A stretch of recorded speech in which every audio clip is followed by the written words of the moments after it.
To order the December 1st, 2021 Citizens Advisory Committee meeting, the Palm Beach TPA is conducting this meeting both in person and virtually using the Zoom webinar platform. Instructions to join the virtual meeting as well as contact information for assistance are provided in the published meeting agenda. Staff, please call the roll so that we can establish a quorum. At this time, I am only asking those CAC members attending in person to respond by saying here when I call your name.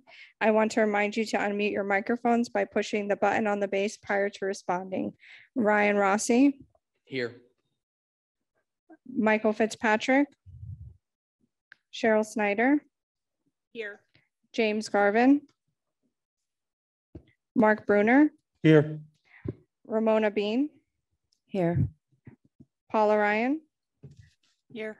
James Bonfiglio. Here. Richard Vazzalotti. Michael Carter. Mark Forrest. And again, James Garvin. Here. Thank you. BJ Mishra. Here. Francisco Gill. I think he stepped out of the room. Myra Newman. Here. Terry Brown. Here. Greg Fagan. Here. Jim Knight. Here. The cities of Belglade, Green Acres, Lake Worth Beach, and Riviera Beach are still vacant. And just for the record, I do have that Francisco Paco Gill joined us in person. Wen Dang and Albert Richwagen. Here. Here. We have a quorum in person, Mr. Chair. Staff, are there any modifications to the agenda? Yes, Mr. Vice Chair, I do have a few, so if you'll bear with me. I have the following members that are requesting the CAC's permission to participate remotely. We have our chair, Wen Dang, that had a pre-scheduled work meeting out of town that limited her in-person attendance. I have Terry Brown, who has medical conditions limiting his in-person attendance, as well as the TPA office not having a handicap parking space near the entrance for him. And then I have Richard Vazzalotti, who noted today his wife is on duty and he needs to pick up his children from school and cannot attend in person. CAC members, are there any objections to allowing these members to participate remotely? Seeing none, these members are approved to participate remotely. Margie, please note their attendance in the minutes. Yes, sir. The other item that I have as a modification is we did revise the agenda. So the printed copy in front of you, as well as the updates on our website, do have a revision under action item 2C related to the Atlantic Avenue widening project. Our staff accidentally omitted some language that made it inconsistent with the resolution. So we just wanted to note that we did provide that adjustment and it's underlined so you could see the change. And then FDOT staff will review those changes during their presentation. And then the last modification I have is from Myron Uman, who asked that an action item be added, which we would take up first, if that would be the will of the committee, to express appreciation to Nick Uren, the TPA's current executive director. Are there any changes to the minutes? I'm sorry. And then I do have Myron with his tent card up. I think he wanted to provide a comment. Mr. Newman. That was just to request the change in the agenda to add this resolution that I'd like to present. Okay, so if there's no objections from the CAC, we'll revise the agenda for the first action item to be what Myron's asking for. Thank you. Are there any changes to the minutes? Yes, I have a Mr. Fitzpatrick? where it says Chairman Dang, I don't have the minutes ahead of me in front of me, but where it says Chairman Dang, something like recommended alternative, I would like to add Chairman Dang suggested Fitzpatrick pursue this subject as an independent research action item. Jim Bonfiglio concurred and pointed out as an independent study subject, and on a committee agenda, it is not subject to the Sunshine Law. Therefore, Fitzpatrick could pick up the phone and talk to anyone. BJ Mishara supported the idea of an independent research and recommended Fitzpatrick liaison with a TPA staff member. Those are recommendations. I have a motion by Mr. Fitzpatrick. Are there any seconds? Any discussion? Second, Mark Bruner. And then just for me, when I make that revision to the minutes, I'll make sure that the copy that you sign, Albert, will have that adjustment. But Michael, if you can provide me those comments after the fact, thank you. I'll take that from you before you leave. Okay, all in favor, please say aye. Aye. All Aye. opposed, say Aye. no. Aye. As a reminder, there are 3 ways to provide public comments for this meeting. Written comments may be submitted online at the website provided in the agenda. Verbal comments may be made by a virtual attendee using the raise hand feature in the Zoom platform. Verbal and written comments may be provided by an in-person attendee submitting a comment card available at the welcome table. Staff, are there any general comments being received? No, Mr. Vice Chair. At this time, I want to invite any CAC member comments or items not already on the agenda. For members participating remotely, please utilize the raise hand feature in the Zoom platform, and then remember to unmute your microphone once you are recognized.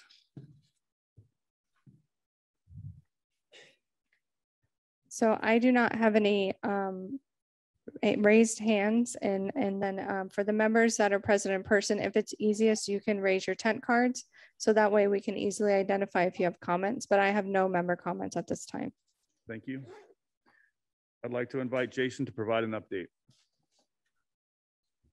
Good afternoon, everyone. I'm going to do a liaison report and cover a few of the items that are up on the board here. The first one is our December TPA Executive Committee meeting. That's going to be held on December 6th. As you may have found out, that our Executive Director, Nick Uren, is resigning, and his last day will be January 28th. And so at our previous board meeting, we created a TPA Executive Committee meeting, and that's the board that will meet on December 6th to appoint an interim director and then also select an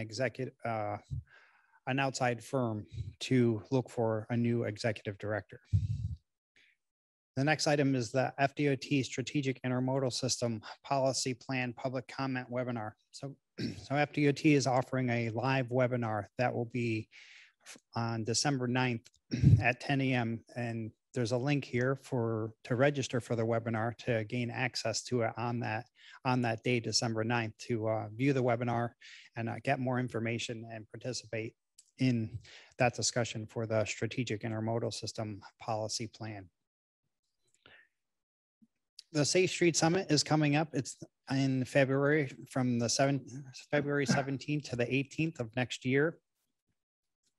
This is a collaboration between the 3 MPOs, the Broward MPO, the Miami-Dade MPO, and us, the Palm Beach TPA. And so all 3 of us collaborate and host the Safe Street Summit. And this year it's going to be down in Miami. So if you want to find out more information or register, go to safestreetsummit.org. You can check out the information. There's usually some really nice, great speakers, keynote speakers, and a lot of information about it. And it's just a great resource to get more involved and learn a little bit more about Safe Streets Summits and planning.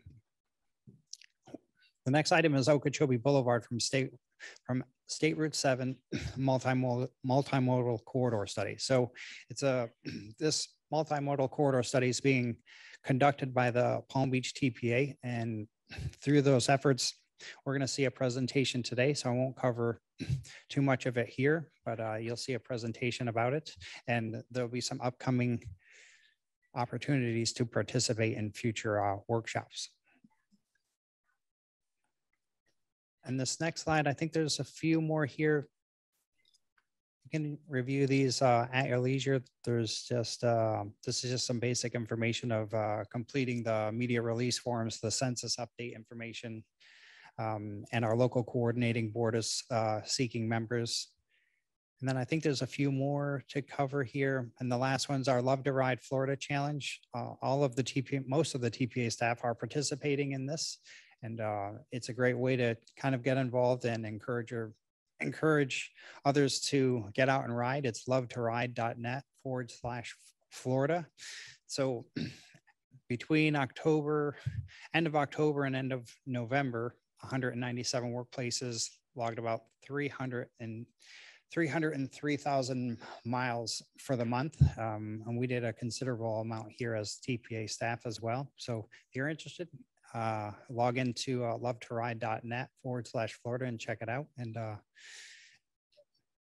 get involved if you'd like to. And then just lastly, the December TPA governing board meeting, that's going to be December 16th. And we are off in January. So there will be no committee meetings in January. So we'll have that month off as we did the previous month in November, just as a reminder. And that's it for the liaison report. Staff, are there any public comments on these items? No, Mr. Vice Chair, but I do have Paula with her 10 card raised. Fine. Thank you. Just a quick question. Can the CAC members participate in the December 6th meeting, or is it just the committee members themselves? To discuss it's a public meeting, right? Are you asking if the CAC members can participate as voting members?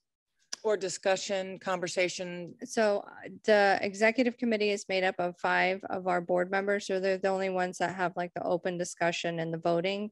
But members of the public, which would include the CAC members, would be able to make comments. They will be limited to 3 minutes or less, depending on how many public comments there are.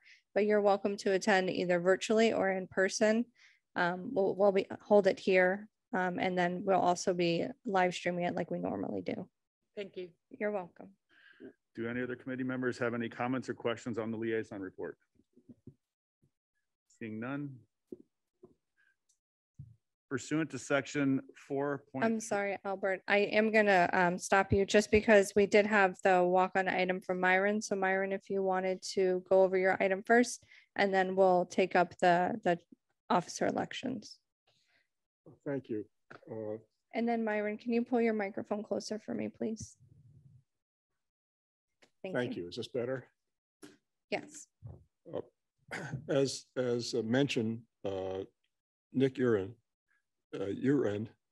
is resigning at the end of January. I've been on this committee for a long time, and I can tell you from my perspective that he has done remarkable things with the what was then the MPO and now the TPA, not least taking the MPO independent to create the TPA, but also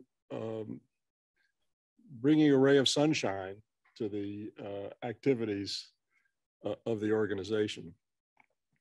And I hope that the members of the CAC will join me. I'd like to propose a resolution. The wording is: the Citizens Advisory Committee of the Palm Beach County Transportation Planning Agency expresses its appreciation to Nick Uren, Executive Director, for his service and leadership during his tenure at the TPA. I add service in there because for the new members, don't realize he was on the staff here before he became Executive Director. And he also came to these meetings frequently and was very open in his discussion with the committee. And I really appreciate his service and his leadership. Thank you. Vijay. Thank you. Anything else, Margie? No, I will note for the members that although Nick is not here in person, he is attending virtually. So he did hear the comments from the CAC. So thank you very much. If I knew that, I would have said something else. Well, we appreciate it as staff that you recognized our director. Pursuant to section 4.3.b of the TPA's operating procedure, the officers shall be elected annually at the last regular scheduled meeting of the calendar year. The newly elected officers shall take office at the first regular scheduled meeting of the following calendar year. Staff, are there any public comments on this item?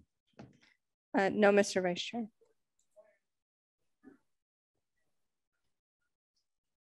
Oh, I'm sorry, Michael, can you turn your microphone on for me?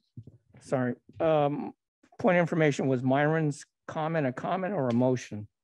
I believe it was actually. You're right, Michael. Thank you. It was a resolution. Yeah. But I think you're getting at, Michael, that we need to take a vote as a committee. Correct. So we have a first by Myron and a second by VJ? We have all in favor, say aye. Aye. Aye. All those no. Motion passed. Any public comments on the? On the chair, I'm sorry, the officers? No, not at this time. First, I'd like to open the floor to nominations for the chair. Yuen Dang is currently the chair. Are there any other nominations? If only one nomination, close nominations and move on to the vice chair. Otherwise, close the nomination. Got it. So we do have Nominations? Wen that's present. I'm not sure Wen, if you had any comments. I don't have any comments. And then Paula, I'd see you raise your 10 card. So has Wen agreed to serve a second term as our chair? I'm happy to serve. I recommend, I make a motion to reappoint Wen Dang as the chair, our chair. I second. All those in favor, say aye. Aye. Aye. All those opposed, no. Motion carries. I hope you weren't going to say anything else. Thank you. I really appreciate it. And then you can move on to the vice chair election. Okay, second, I would like to open the floor to nominations for vice chair. I am willing to serve again. Are there any other nominations? If only one nomination, oh, go ahead. I make a motion to ask Albert to serve as a second year for vice chair. I would be honored. I second that. All those in favor? Aye. Aye. All those opposed? Motion carries. Congratulations. Thank you. Thank you guys for your leadership. And then if you can just skip to the next item since we already had motions for both of those. So thank you. I'd like to invite Jason Price from the TPA TIP coordinator to present this item.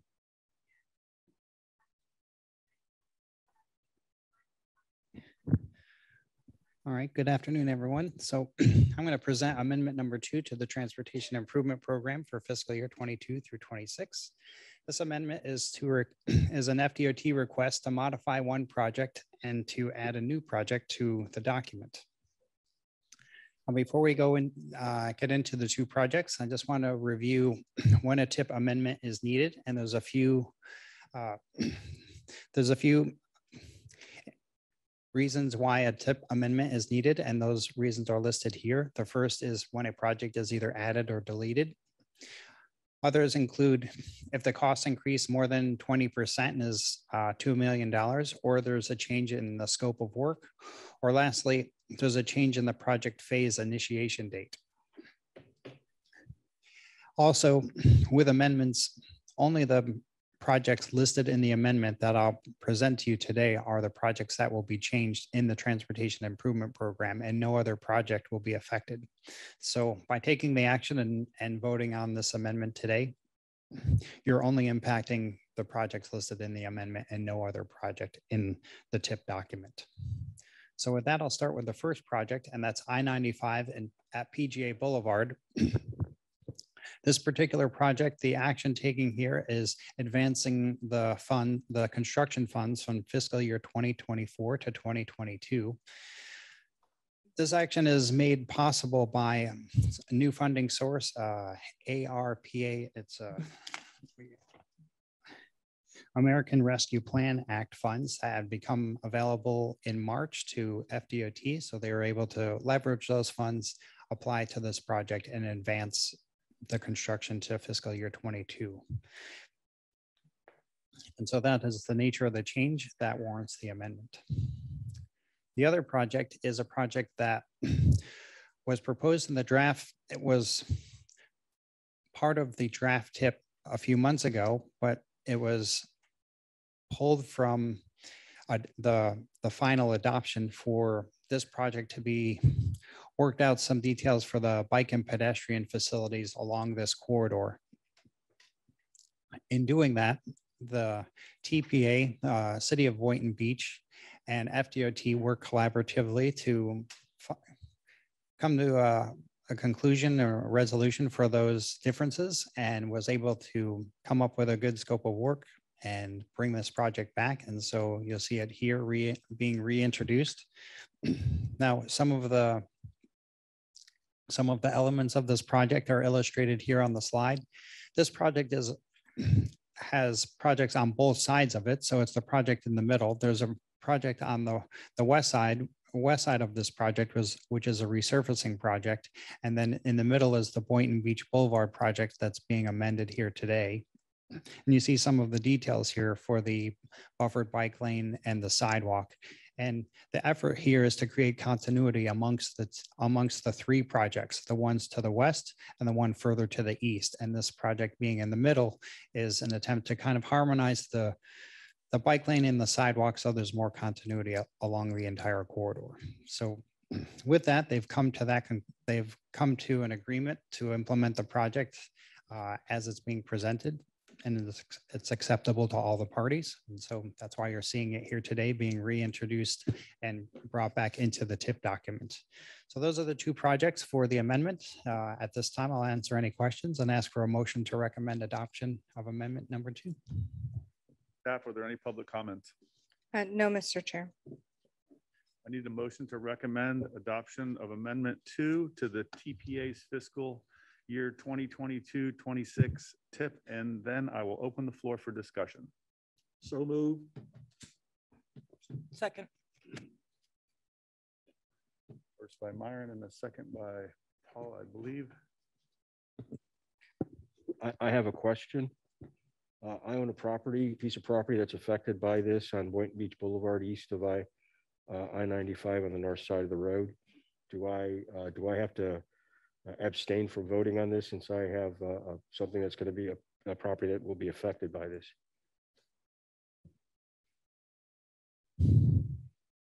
I would say no, that you wouldn't have to recuse yourself because the project is already set in motion. And I don't see, unless you have something to gain from the project, that would well, be I've been notified that they're looking at my parcel for partial taking. Well, we could just be conservative and you could abstain just to be on the Yes, safe side, James. you know, just to be. Should probably, do I have Yes, to and I'll leave? have you fill in the form after the Okay. fact, but I will note you're that abstaining from voting. Do I have to leave the room while you're discussing this or anything like that? Yes. Or, okay. Thank you for asking. Excuse me, Mr. Chair or Vice Chair. I actually own a piece of property east of 95 on the south side of Boynton Beach Boulevard. I'm a small part owner in a property, but we've not been notified of anything or anything else. But I'm in abundance of caution, should probably step out as well, correct? Yes, and we'll provide you with a form as well. Yep.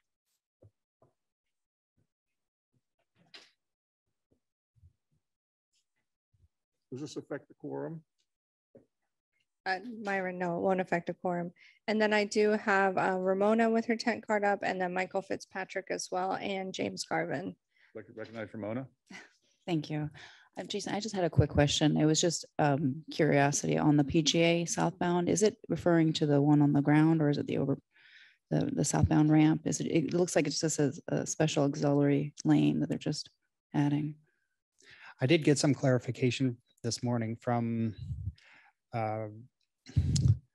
people from the TAC meeting, FDOT and city staff there, that it's an extra lane on the receiving end of turning into 95 on the ramp. So I guess when you're turning onto 95, instead of there being a single lane, there'll be 2 lanes receiving the traffic, and then it'll kind of neck down to approach 95. So it's on the FDOT, it's on the 95 side of approaching the ramps going up to 95, as opposed to, so they're building an additional auxiliary lane, an additional lane to handle the queue of people turning onto 95. I'd like to recognize Mr. Fitzpatrick. Well, I got on this I-95 exit half hour ago, and I had to dodge 3 people crossing Boynton Beach Boulevard. I saw a lot of bike lanes going east-west, but there was no connecting dot crossing Boynton Beach Boulevard. Is there any safe way to cross Boynton Beach Boulevard before the traffic light at, I think, 4th Street, Southwest 4th Street and Seacrest Boulevard? Is there any designated crossing, or is there going to be one of those elevated overpasses or something? Plus there's the Galaxy Elementary on the north east coordinate of where the roads cross, and how do kids, they've had to adjust the boundaries so they don't take any kids that'll cross Boynton Beach Boulevard because of the danger. So is there any crossings at Boynton Beach Boulevard for better than a quarter of a mile, half mile?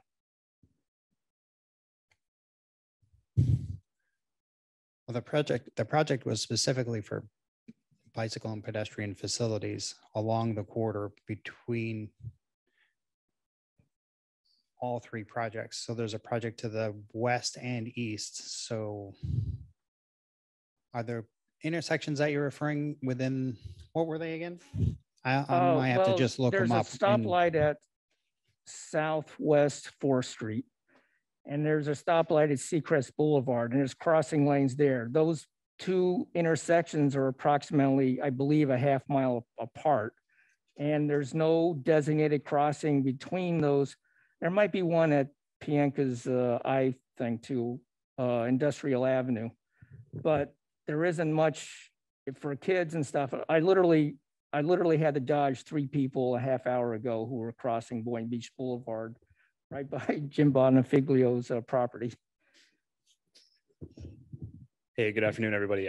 Connor Campabasso, Palm Beach TPA. So for the Boynton Beach Boulevard project, so they're in design now. Well, once the project is reinstated, it'll be going back into design, given the comments from the different parties that have been involved. We'll also take the comments received here today to the design team as well.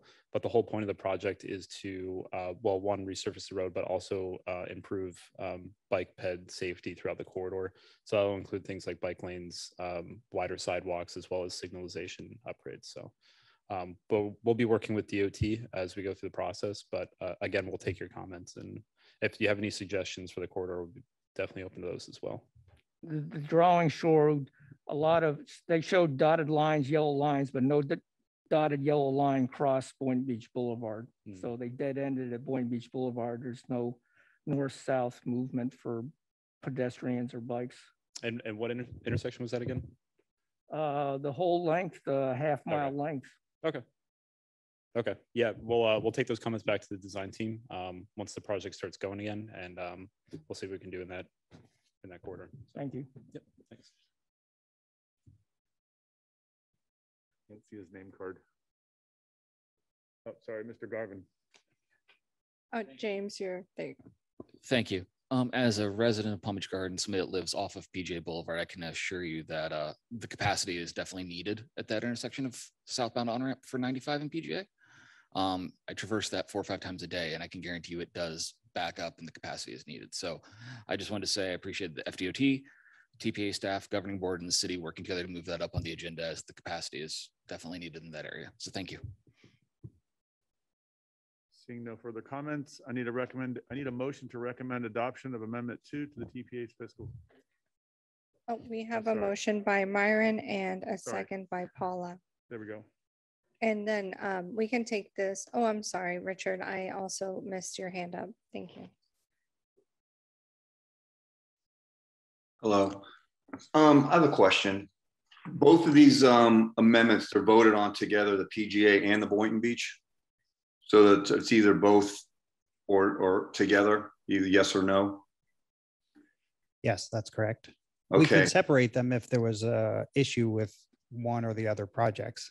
Okay, so with that being said, if he's allowed to, and since he's abstaining from it, since this is affecting somebody, I'd be curious to know what's happening to his property, Mr. Brown, in relation to the Boynton Beach project. What exactly is the problem with him? Are we allowed to speak about that since he's abstaining from it? I think it'd be worthy to know what's going on in his case as a member of the public taxpayer.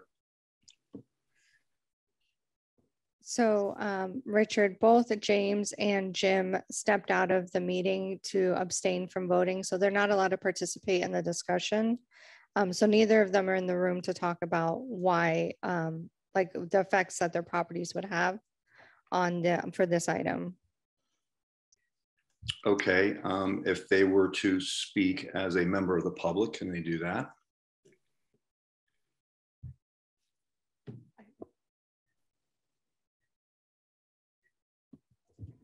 Hi, how's it going? Connor Campabasso again. So again, DOT is going through that design process. One of the phases that they're going to have is a right-of-way phase, which could impact properties. But again, the project is still going through the design. So as to which properties are going to be affected, I couldn't say, and I don't think DOT could say at this point either. So, but either way, I mean, even if there weren't right-of-way impacts, there's different ways that projects can impact properties, such as access and things like that. But for this project, there's really no access changes that I'm aware of. So I wouldn't say that it's probably an impact to access, but you know, even upgrading streets, resurfacing complete streets could improve property values. So it could be something like that. So that's probably why they abstain from voting, just because there is a project in that area and they could potentially benefit or not benefit from this project. So yeah, that's the part I'd like to know. Okay. Can we separate them on the vote?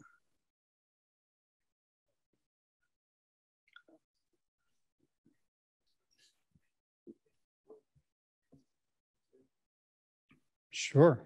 Yeah, we could separate them and create two separate amendments and amend and approve each one independently. Okay. So we'll take the first one. And one last question. Can they speak as a member of the public about how this is impacting their property? Is it allowed? I think we're taking the conservative stance of them abstaining, just so there's no gray area of if there is any conflict. You know, So you kind of take the voting. high road and abstain, just so in the event that. I mean, of course, when any road affects somebody's property, it's, you know, it's worthy to know why, if we can. But all right, that's it. Yeah. And if they were to speak, it would be at their discretion to disclose any information if they wish to. If they wish to, right. Okay, thank you. So you already have a motion on the floor, Mr. Vice Chair. I have a motion by Myron and a second by Paula to adopt, to my, for me, it's a recommendation to adopt as presented. I don't know if Myron wants to revise his motion or if Richard wants to do a substitute motion to separate the items. I have no opinion on the matter. If there's a general opinion among the membership that we should vote separately, I'd be happy to make an amendment to my motion to that effect. But I don't see a lot of clamor for it. And I do have Michael Fitzpatrick that raised his 10 card as well. I'd like to make a recommendation that they be separated and that the Boynton be taken up first, so when they come back in the room, they don't have to leave again. So you're making a substitute motion to separate the items? Correct, and take the second one first and then bring back the two members for the first item. I'll accept that modification. Okay.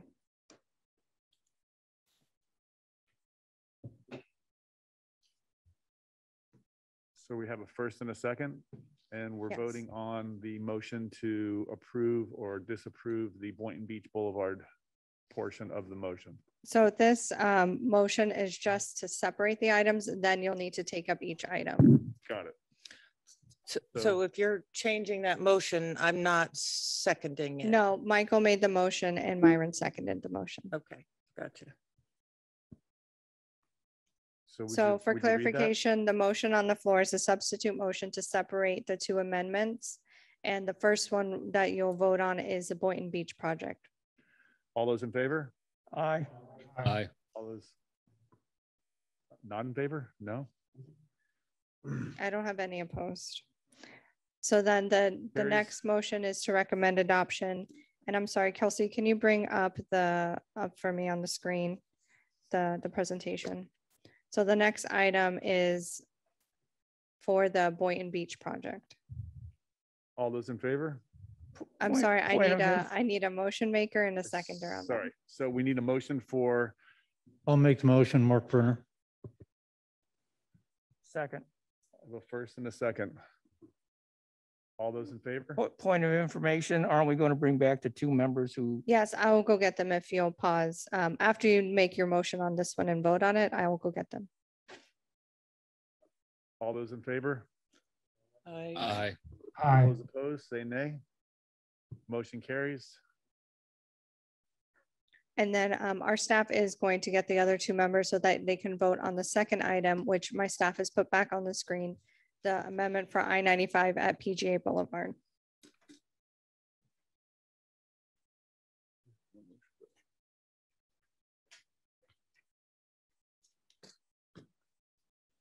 Back from exile. And then just to clarify for the members that are joining us again, the committee has separated the items, so they already disposed of the tip amendment that modifies for the Boynton Beach project, and they would like your participation for the second amendment to modify the I-95 at PGA Boulevard project. Thank you. Do we have any further discussion? Did either of you have questions on it since you stepped out? No. No? Okay. I don't think that'd be a good idea. Do I have a motion? Motion to approve. I have a motion for Mr. Garvin. Do I have a second?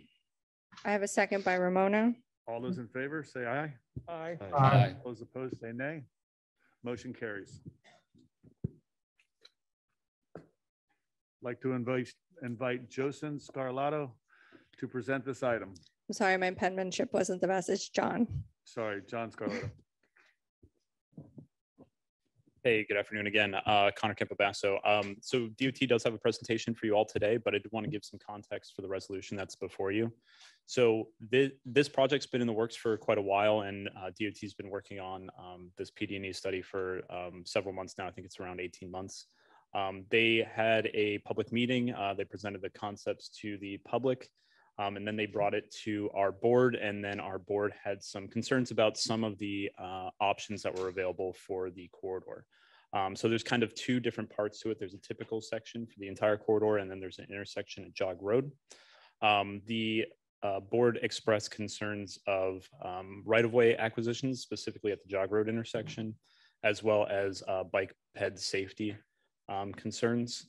So all the typical sections that DOT is going to show today do fit within the parameters of that resolution that's before you all. And the Jog Road intersection, there's a portion in that resolution that talks about not wanting to move forward with any excessive right-of-way acquisitions or excessive access issues. And that's directly from the board's request to not, build a project that would eliminate single-family homes or access to businesses in that area. So that's what that resolution's for. But again, DOT is going to give a presentation, and if you have any questions, I'd be happy to answer them for you. So with that, I'll pass it over to John. John. Thank you, Connor. So my name is John Scarlatos from Scalar Consulting, and I have with me Rudy Mari as well from Scalar Consulting. He's the project manager, and we're here to present on behalf of FDOT. So we're going to talk about the Atlantic Avenue segment from Turnpike to Jog Road, the PD&E study phase.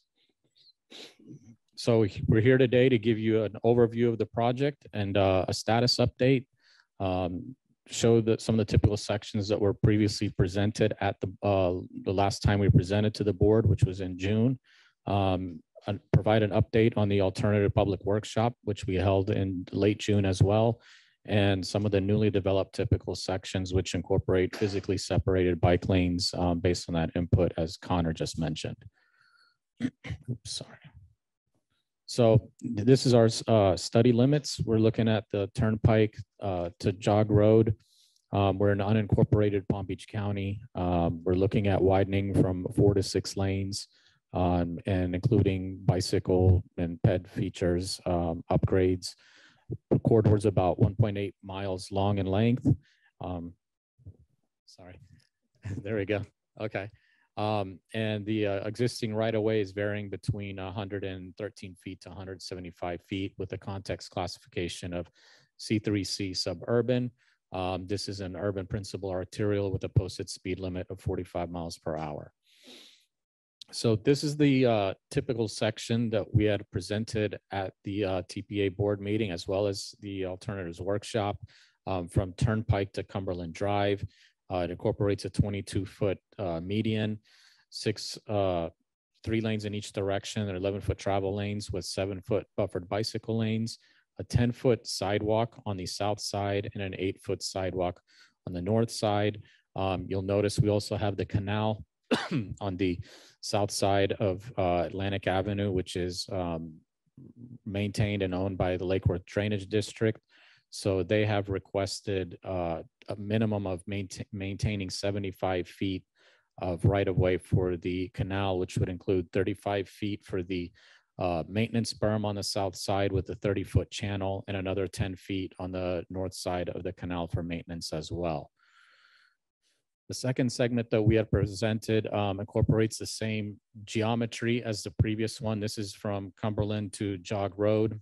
So it's all the same roadway features and bike ped features. The only difference is we don't have the canal on the south side. We would be looking at piping this section, which we have coordinated with Lake Worth Drainage District, and they have said that they are okay with us moving forward with that idea in this section.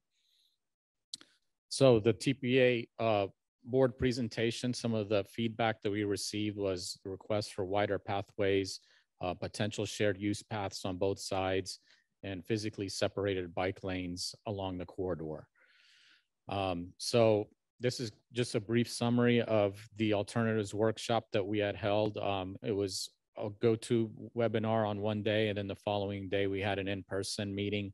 I've identified some of the key takeaways we had. There's some interest regarding noise concerns, a lot of feedback that this project is needed, some concerns with impacts of driveways and so forth, how we would have impacts on those entrances. But one of the main things you'll notice down on the bottom right, physically separated bike lanes was what was requested by one of the commissioners, which is going back to what I initially talked about and what Connor mentioned with these new typicals that I'm about to present. So this is one of the typical sections that we looked at following that input that we received.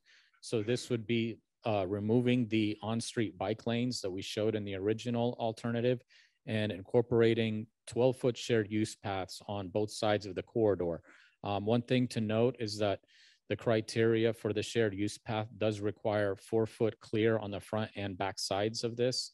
So that's one of the features that has to be incorporated when we're doing these 12-foot shared use paths. This will increase the right-of-way width by about 8 feet as opposed to our original concept. So this would have to still be coordinated with Lake Worth Drainage District and make sure that we can have this approved with that right-of-way take. So this is the section from Turnpike to Cumberland like we showed before. The second one that we evaluated is looking at physically separated bicycle lanes. So this actually has a physical separation on the bike lane from the roadway outside travel lane. So it would be a 3-foot buffer, and within that 3 feet, there would be a physically raised section, kind of like a curb in a way. And behind that, you would have a 6-foot bicycle lane, and we would still have 10-foot sidewalks on both sides of the corridor. The rest of the features would still be the same with a 22-foot median and the 11-foot travel lanes as we discussed. This one would be 134 feet. So it's a little bit less aggressive than the previous concept regarding right-of-way width. But again, we would have to coordinate this with Lake Worth Drainage District in various sections within this Turnpike to Cumberland Drive location. So the third one is very similar to what I just showed you for the first alternative, which was the shared use paths. But one thing that we looked at here was including a sheet pile wall on the south side of Atlantic Avenue.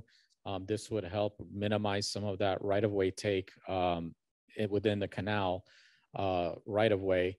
So having that wall obviously is going to be a greater cost in terms of the construction, but it's going to minimize some of the right-of-way impacts. With all three of these alternatives, one of the things to notice also is on the bottom or to the right of the corridor, there's still potential impacts within the private residences. On this one is showing, 0 to 14 feet. So this would be on the south side of the canal. We would be going into private property in various areas within Turnpike to Cumberland, depending on if we're going to do 8 feet additional or another 4 feet additional. So the mainline typical section challenges, as I just mentioned, the main one being additional right-of-way, potential impacts in privacy walls and landscape buffers on the south side of the corridor. There could be some potential for impacts to one of the golf courses. It is it's not a county golf course or anything public. It's a private golf course. And impacts could be also for some of the wood stork habitat.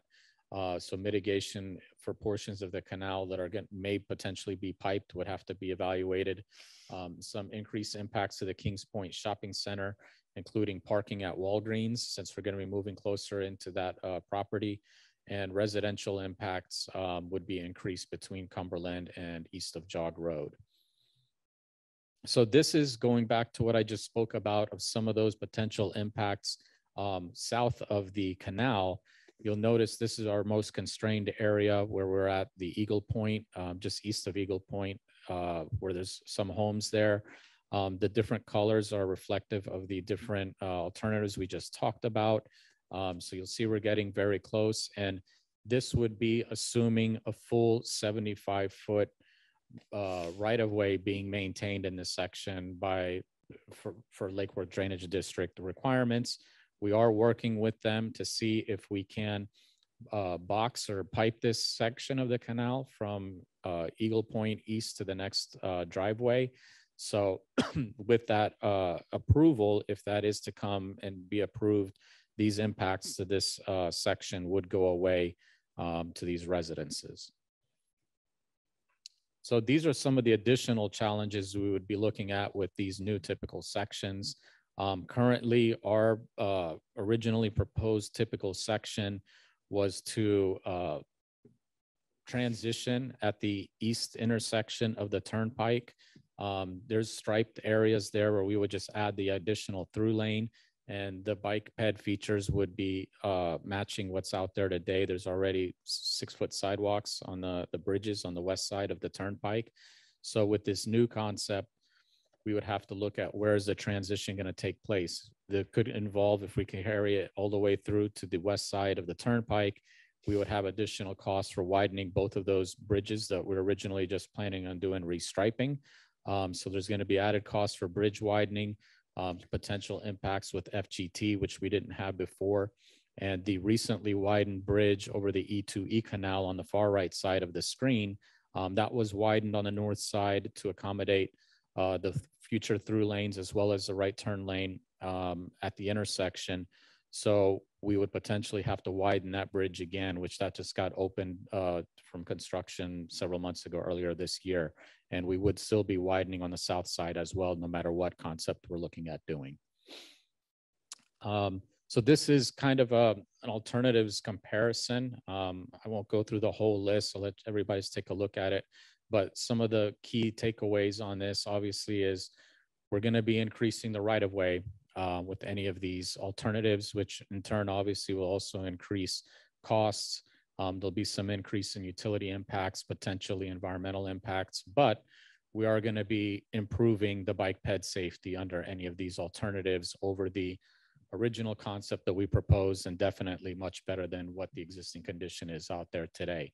So those are just some of the things that we have to balance when looking at, a selection for these alternatives. So the Jog Road intersection, we had originally presented a concept here as shown, which included partial displaced left turns. We have had some feedback from TPA staff as well as department, FDOT staff with their operations, where they don't feel it's a good idea to support this concept due to the amount of right-of-way impacts. It'll require residential relocations.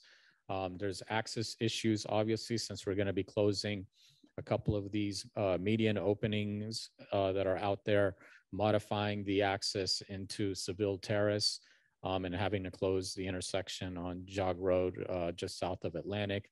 There's bike ped safety concerns, and the configuration of this intersection also violates some of the driver expectations, since it's not a conventional intersection that people are used to. So with that, alternatives that we're considering would be dual left turn lanes and triple left turn lanes at this intersection at all approaches, which would be a conventional intersection. There's currently already dual lefts at all approaches, so we would look at that, or just adding an additional left turn lane at all of these approaches. We have gotten some feedback from Palm Beach County, and they still have some interest regarding the partial displaced left turns.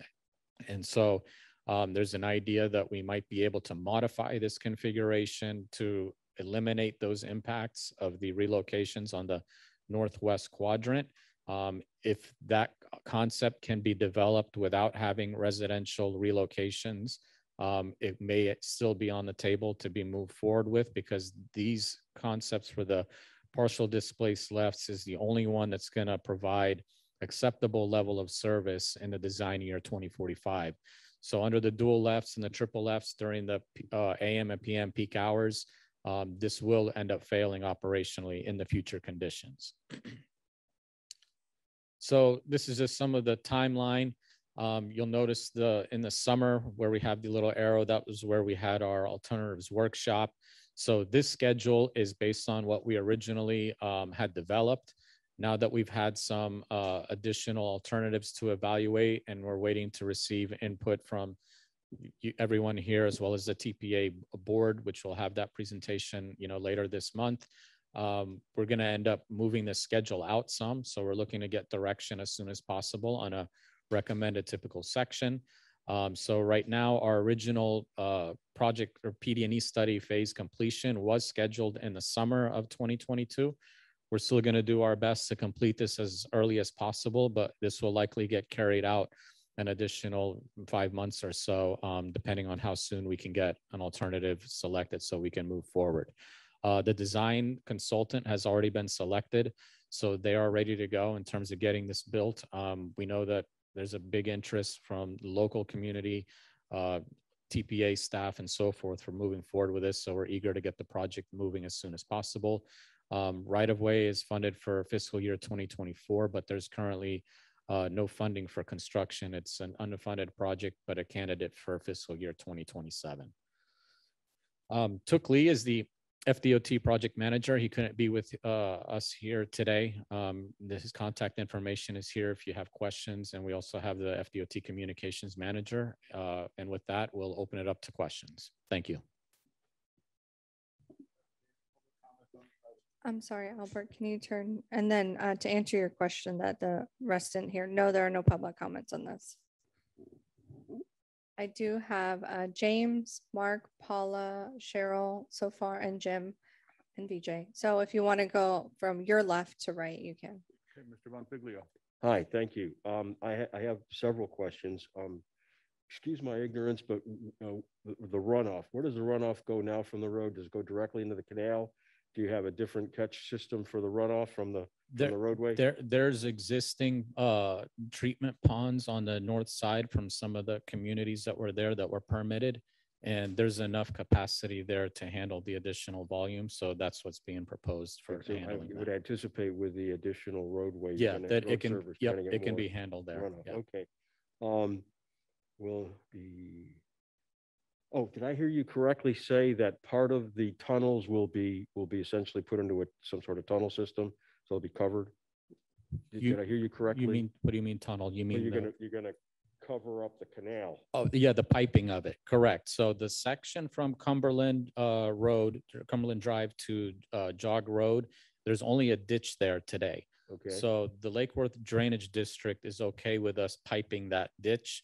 Now anything west of Cumberland to the Turnpike, we're still working with the Lake Worth Drainage District, which is why they need us to come to them with an approved typical section before they can give us a yes or a no. So there is one section there, which was Eagle Point to Legends Way, which I showed, which was very tight. That's our tightest segment that we're looking at, where we're really trying to push to make sure that we can get that approval under any of these alternatives, that we have that section at a minimum boxed or piped so that we can avoid those impacts. So they're well aware of that.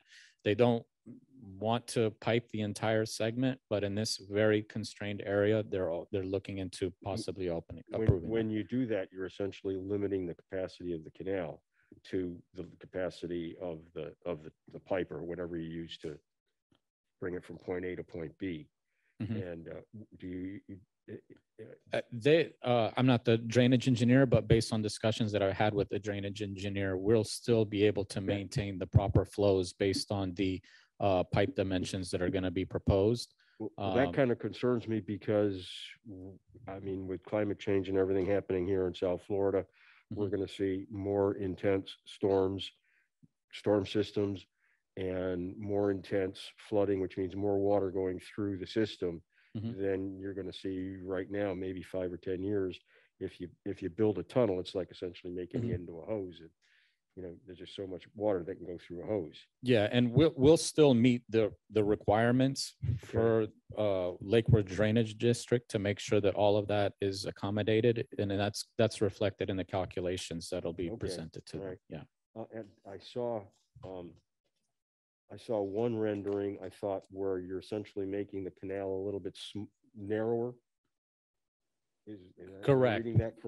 No, the channel of the canal will still pretty much be the same. It's just that we were able to remove that maintenance berm on the north side, so that gave us a little bit of a leeway by doing that. Okay, so you still maintain the capacity to handle. Yeah, the capacity will still be maintained. Yeah. Okay, and you need Army Corps of Engineer and DEP permitting for all these changes to the canals? Yeah, I don't. Depending on which typical section moves forward, then we'll do the environment evaluation, meet with the permitting agencies, and then go through the permit requirement process. Yeah, but that's all way in the future. That's all way down the future. Yeah. Okay.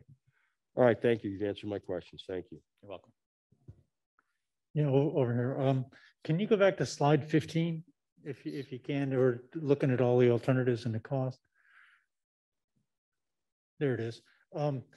And this is just sort of a practical question on the shared use paths. You've got right-of-way impacts as a high cost item, and on shared use paths with sheet pile walls, you've got a high cost. I guess the question I have is, right-of-way acquisition is always a challenge, I know, and on some of these, it looked like you're going through multiple residential lots. And as a practical matter, in terms of cost and scheduling, how do you balance the cost of say, going to sheet pile? If it costs more, but you can get it done quicker, and the uncertainty of right-of-way acquisition is reduced. I'm sort of I'm asking a question to sort of how do you approach these things practically? Because I know right-of-way acquisition can be a challenge, particularly with multiple property owners. Okay, so right now we are in a PD&E study, right? So that's exactly why we are doing this study, to evaluate the impacts, look at the cost, and whether the right-of-way cost versus sheet pile cost, all that will be evaluated in evaluation matrix, and then go through the impacts analysis. Then we come to a conclusion, okay, which will be the recommended alternative. And based on that, the final design starts. So this is kind of a evaluation process, look at all the alternatives and come up with the solution that's cost feasible and acceptable to all the stakeholders, not just the DOT. And again, in that process, one of the factors that comes in is the number of property owners that you have to deal with. Exactly. Okay. Yeah. Thank you. Ms. Ryan? Thank you. Thank you for your presentation. I just want to get clear on a couple of things. One, in our agenda, it talks about a motion to recommend, and the TPA as is its goal for Vision Zero, incorporates a greater pedestrian bike right of way and things of that nature. And you've presented 3 alternatives here. And I thought I heard you say that you didn't think that any of them were going to be able to be presented as a feasible to move forward. Are you presenting all 3? Are you, how are we supposed to evaluate these 3 choices? And based upon those 3 choices, what you're going to do to present to the various agencies, permitting agencies? Okay, so the way the resolution has been written, all of these alternatives are viable alternatives. So we're seeking feedback from the TPA board, TAC, CAC, all of the different members here on whether we're going to do alternative 1, 2, or 3. As far as the design features and FDOT criteria, all of these alternatives will meet that. So there isn't anything restricting us from moving forward with this. It's going to be, what does the public want? What the locals want? And also, what can we get approved by Lake Worth Drainage District regarding the right-of-way acquisition? So the permitting part, as we talked about, that would get done in a later phase. That's not during the PD&E. But right now, based on what we're showing here with the bullet point A mainly, any of these alternatives are viable. So if TPA board and everybody is okay with this resolution, we will then do a bit more screening on these alternatives and then move forward with developing one of these based on impacts that we see right away, costs, public input, and so forth. And we will then come back and present that alternative at a public hearing, which will have a court reporter, official record, and we'll have everybody's input, and a decision will be made at that point, which will either approve it or there's a no build, which I don't think is what people want. And whatever that alternative is that is approved will be documented in the PD&E as an approved, and then moves into the design, which, as I mentioned, the consultant has already been selected. They would design that alternative. Okay, great. Thank you. So at this point, you really want to hear from us of these 3, what we are questions, concerns, sure, or priorities. I want to say protected bike lane, pedestrian lane is my priority. And if we could make that a, going forward, everything that we look at is included, as opposed to coming back without this, coming back for this because it was designed without it. You got public input, 2 meetings, all of them were related to expanding pedestrian and bicycle. So from the TPA's perspective, we've always focused on Vision Zero. So that's why I move forward with the recommendation that we look at the protected. But the bigger question is why isn't that taken into consideration in the first go round of your design drawings? The first go around with the design drawings was based on the criteria from the Florida design manual. And we coordinated that concept, which was meets all the criteria. And we coordinated that with TPA staff early on. And we had concurrence on that typical section, which obviously is, like I said, it meets all the criteria. It had the minimum right-of-way width. And after we got to the point where we presented that in June at the TPA board, as well as at the workshop, there was a different direction based on commissioner input and so forth to do these enhanced facilities for increased safety for the bike peds. So that's when we started to come back and evaluate it. So if that was a direction early on, we would have done that. But the original concept meets the criteria, which is what we have been, when I say we, the department has been using on this type of facility to design in other areas as well throughout the whole state. Gotcha. Yeah. Okay, I understand. Thank you. Mr. Fitzpatrick? On slide 8, can you go back to slide 8? I have 2 questions. So, whoops. So which side's north? It's hard to tell. North side is the left. North is to the left. Okay. How come on the south side there's a a barrier between the road and the bikeway, but it's not mirrored Correct. on So the guardrail is on the south side because it's a requirement as a protection due to the close proximity of the canal. In case a car drives off, it doesn't end up in the canal. Okay, so it's not to protect pedestrians, No. to protect. Correct. So how much more is it to like put that on the south side too, to protect pedestrians? You mean on North side, sorry. Yeah, so the north side, there's a lot of conflict putting in that due to the amount of driveways that are out there today. So once you have that, it makes it difficult for vehicles to be turning in and out. There's also issues with vehicles crashing into it. There is a short guardrail that was put out there for a variable message sign that we saw recently that was driven into. So for that reason, when you have a lot of those breaks, it's difficult to have that guardrail implemented. So on the south side, you have long stretches with no openings, which allows us to do that. And it's also, like I said, you need that to meet requirements for safety for driving off into the canal. My second and last question is, going into the future, there's e-bikes out there that go like 20 miles an hour, and more people are buying golf cart type vehicles too. Where do they fit in this? Where would they ride on? Would they ride on the 12-foot wide pathways or in the road, or what? If you're in a golf cart, you cannot ride on this road. That's a 45-mile-per-hour facility. So they would have to be on the bike lane, the bike on the shared use path. Shared use path. Correct. But that's not allowed if it's a tagged vehicle. E-bikes too? E-bikes are allowed. They fall under the American Disabilities Act. So that they are where? They're on the bike lane. Okay, so that's where I would prefer them, safety-wise. Is there a speed limit for these vehicles? For the golf carts, you're saying? Yeah, that has FDOT and stuff started addressing these kind of issues. Yeah, I wouldn't know what the speed limits would be, but the thing is, on the road, you're going to have speed differential, which would prohibit them from being on there because vehicles will be going 50 miles per hour. That golf cart will be 15, 20 or so, and you end up, it's too slow of a vehicle to be on the road. So none of that kind of vehicle traffic is included in your manual? Not that I'm aware of, no. They don't design for golf carts. Okay, thank you.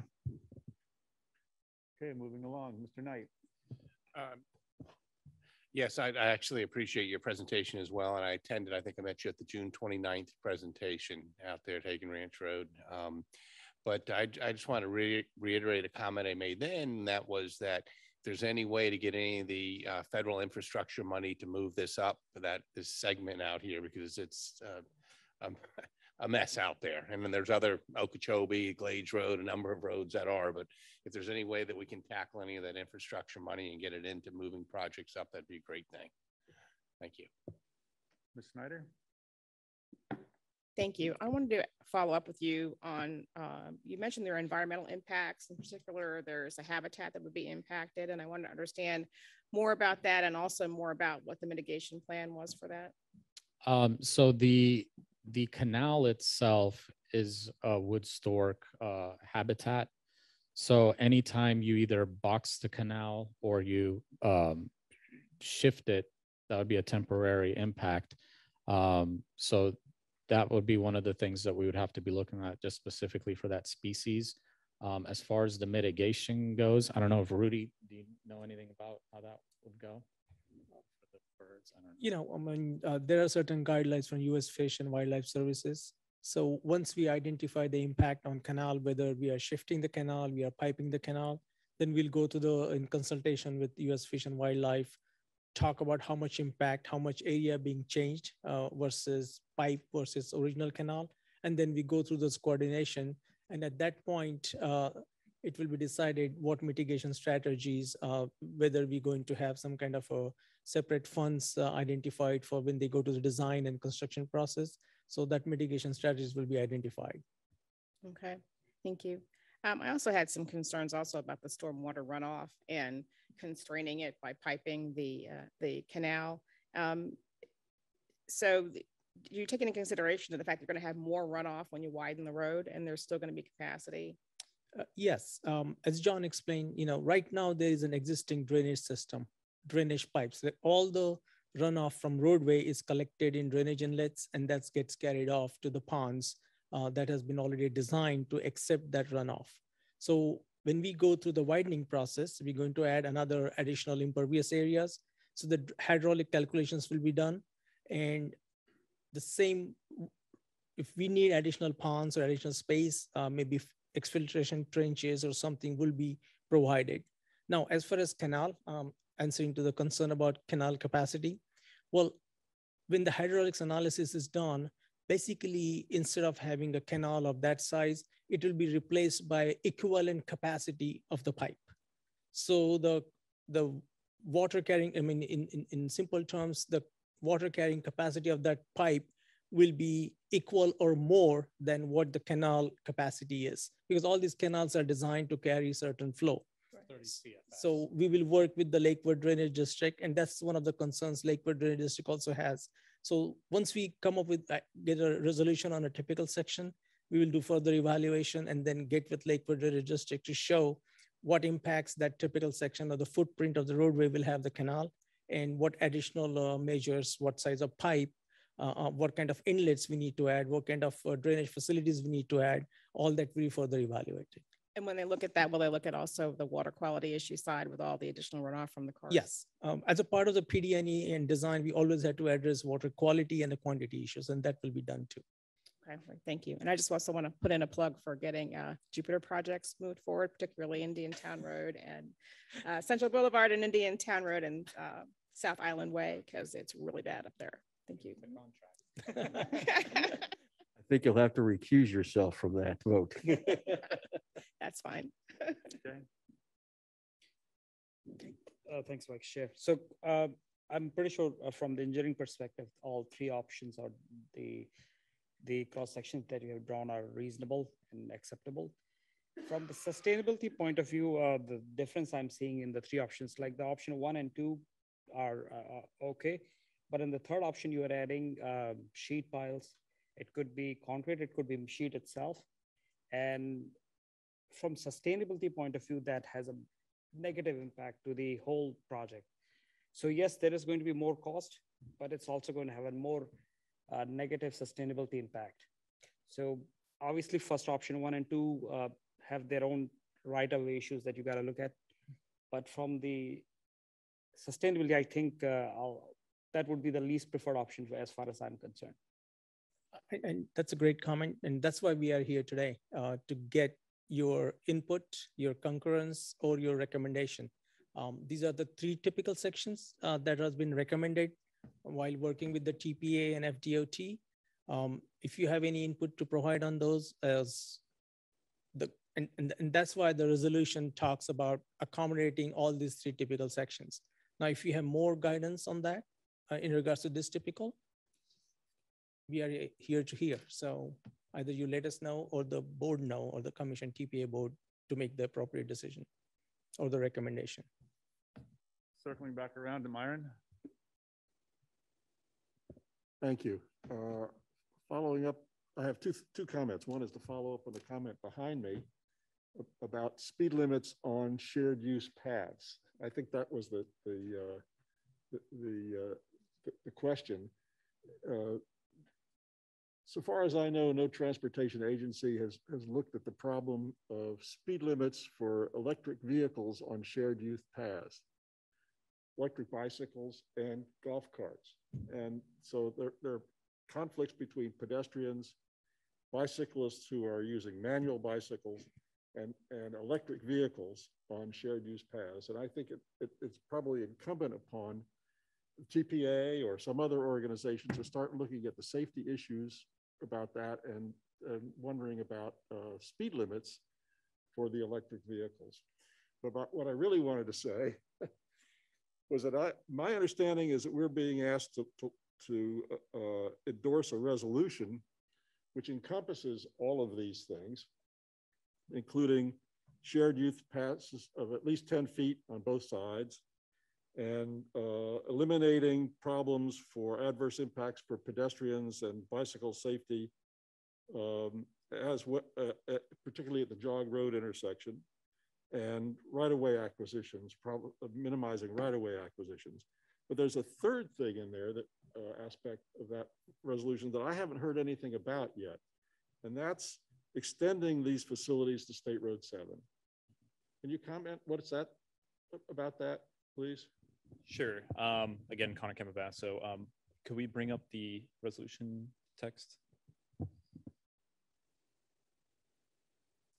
So I think it might help if I just go point by point here and kind of talk about. I'm talking about B.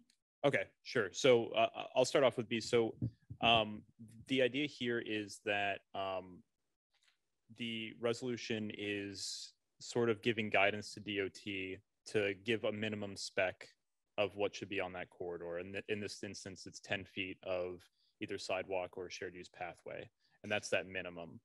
What B is talking about is, if feasible, there's 2 other projects in the corridor that link to this. So if feasible, we'd like to sort of clone whatever is being proposed for this corridor, this segment, and mirror those to the other corridors. So it's a nice consistent facility. So if, for instance, it's a multi-use path, we would like to see that multi-use path continue on to those other projects in the corridor. So it's a nice continuous pathway. If it's a bike lane and a wide sidewalk, it's the same situation like that mirrored on those 2. So that's what it's referring to. And those modifications would be to the other projects and with costs incurred in the other projects. Correct. So, and I do want to highlight the if feasible part. These projects are already started. They're in the work program. So we would have to work with DOT to see what we can do. These projects also have bike ped improvements as part of them. So it would just be modifying that. But I believe one of them's in design now. So we'd have to work very closely with DOT to see what we can do in that situation. Thank you. Yep. Yes, maybe I missed it, but I think I only saw one plan. I think it's alternative typical section 3 that has a barrier between the pedestrian multi-use walkway and the canal. Is there any reason why you would not have put a barrier between the sidewalk and the canal on the other renderings? Is this the one you're referring to? Yes. Yes, that's the only one that I think I saw. So this one has the railing on the backside of the shared use path. Okay, yes. All right, is there any reason why you didn't incorporate that in the other 2? It seems to me that's an important safety feature. Yeah, it's in there. I'm looking, maybe I'm misunderstanding what being presented then.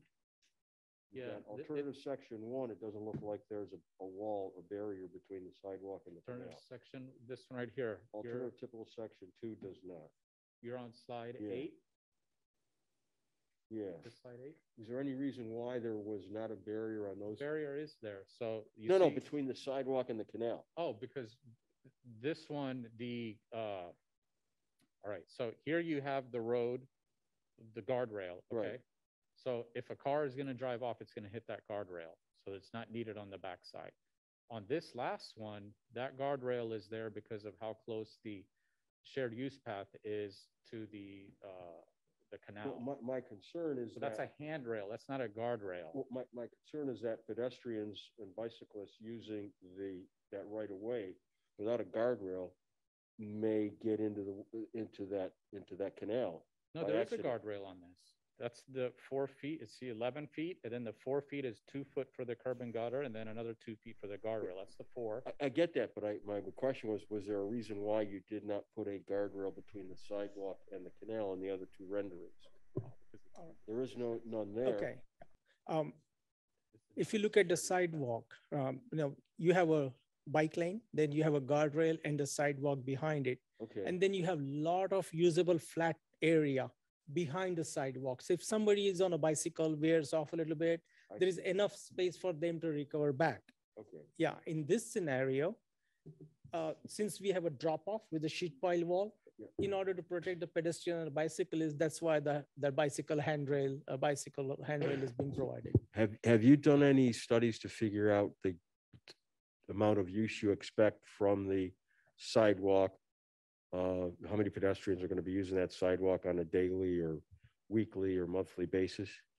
We haven't done any pedestrian counts at this juncture because right now, when we did our field reviews, there is hardly any pedestrian traffic. Every now and then you see somebody using the sidewalks, but who says we are designing this for 2045?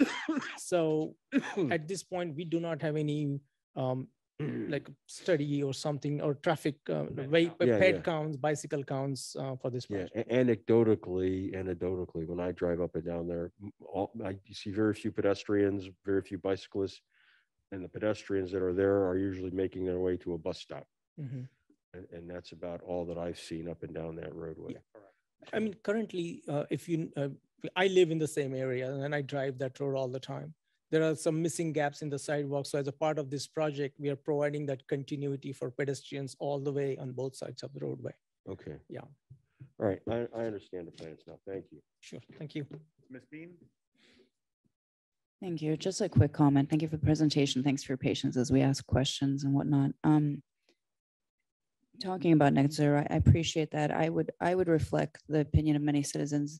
They usually do get concerned when their property might be. So the Eagle Point project, correct me if I'm wrong, what I was hearing is that when these projects are submitted, they're going to look at the alternative with the water district, right, and the drainage district to see if they can do that with the canal. So I would reflect that as much as we do want to make sure we do the net zero and be mindful of the climate, also be mindful of the communities around. And I'm sure they'll go through the proper process there in the locality and make sure they're aware, property or homeowners association. So thank you.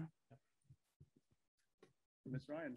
Thank you. One last question. I noticed in the discussion from the second workshop, there was a request for a traffic light, and I know how difficult traffic lights are. Is that something that's going to be able to come forward when this gets done? It's on page 23. Which one? It says your public workshops were held June 28th and then June 29th. Comments from the June 29th were regarding a traffic light. Yeah, so the request was at Eagle Point where the Terra Nova is being put in. At this time, there is no proposal for a signalized intersection there. Based on the traffic volumes that would be coming out of Terra Nova, it would not be justified. I mean, sorry, coming out of the Eagle Point community because it's built out, it's very small.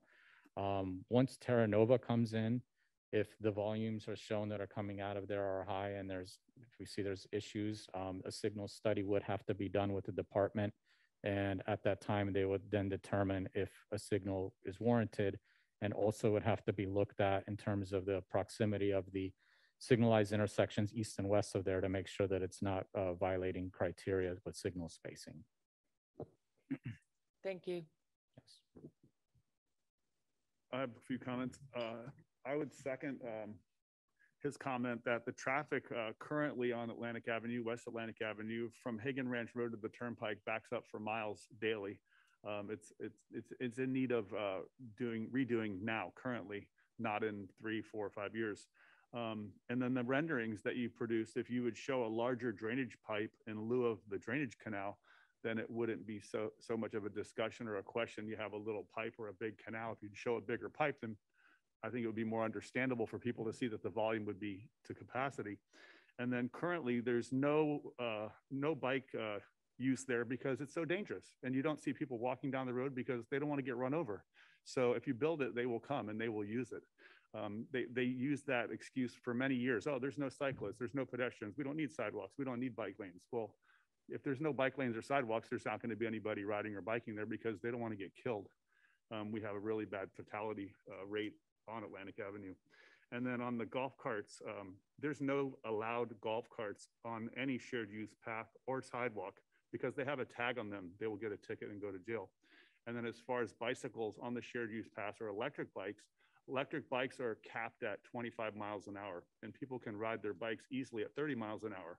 So the speed reduction on the electric bikes is how they allow them to go on shared use paths or bikes, and they fall under the American Disabilities Act. Like you can ride a 3-wheel electric wheelchair on there as well. That's my only comments, but I think this project needs to be moved up, not back. Thank you. Anybody else for comments? Seeing none. I need a motion to recommend adoption of resolution affirming the TPA support for the Atlantic Avenue widening project from the Florida Turnpike to Jog Road, and then we'll open the floor. I move that we recommend adoption of a resolution affirming TPA support for the Atlantic Avenue widening project from Florida's Turnpike to Jog Road, as set forth as on action item 2C in today's agenda. I'll second that. I have a first and a second. All those in favor, please say aye. Aye. Aye. All those opposed, say nay. Motion carries.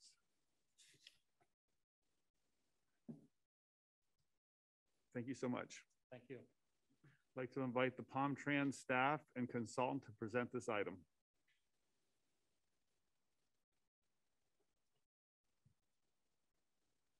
Good afternoon, Anna Bielewska, Senior Transit Planner with PalmTran.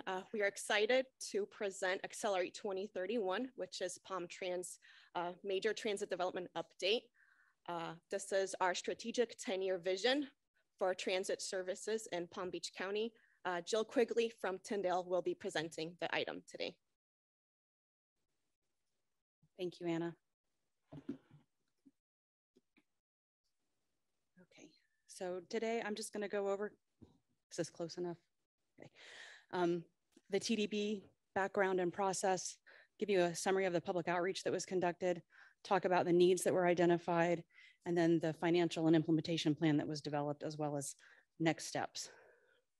So for those of you who are not familiar, a transit development plan, or TDP, is a 10-year strategic plan for transit.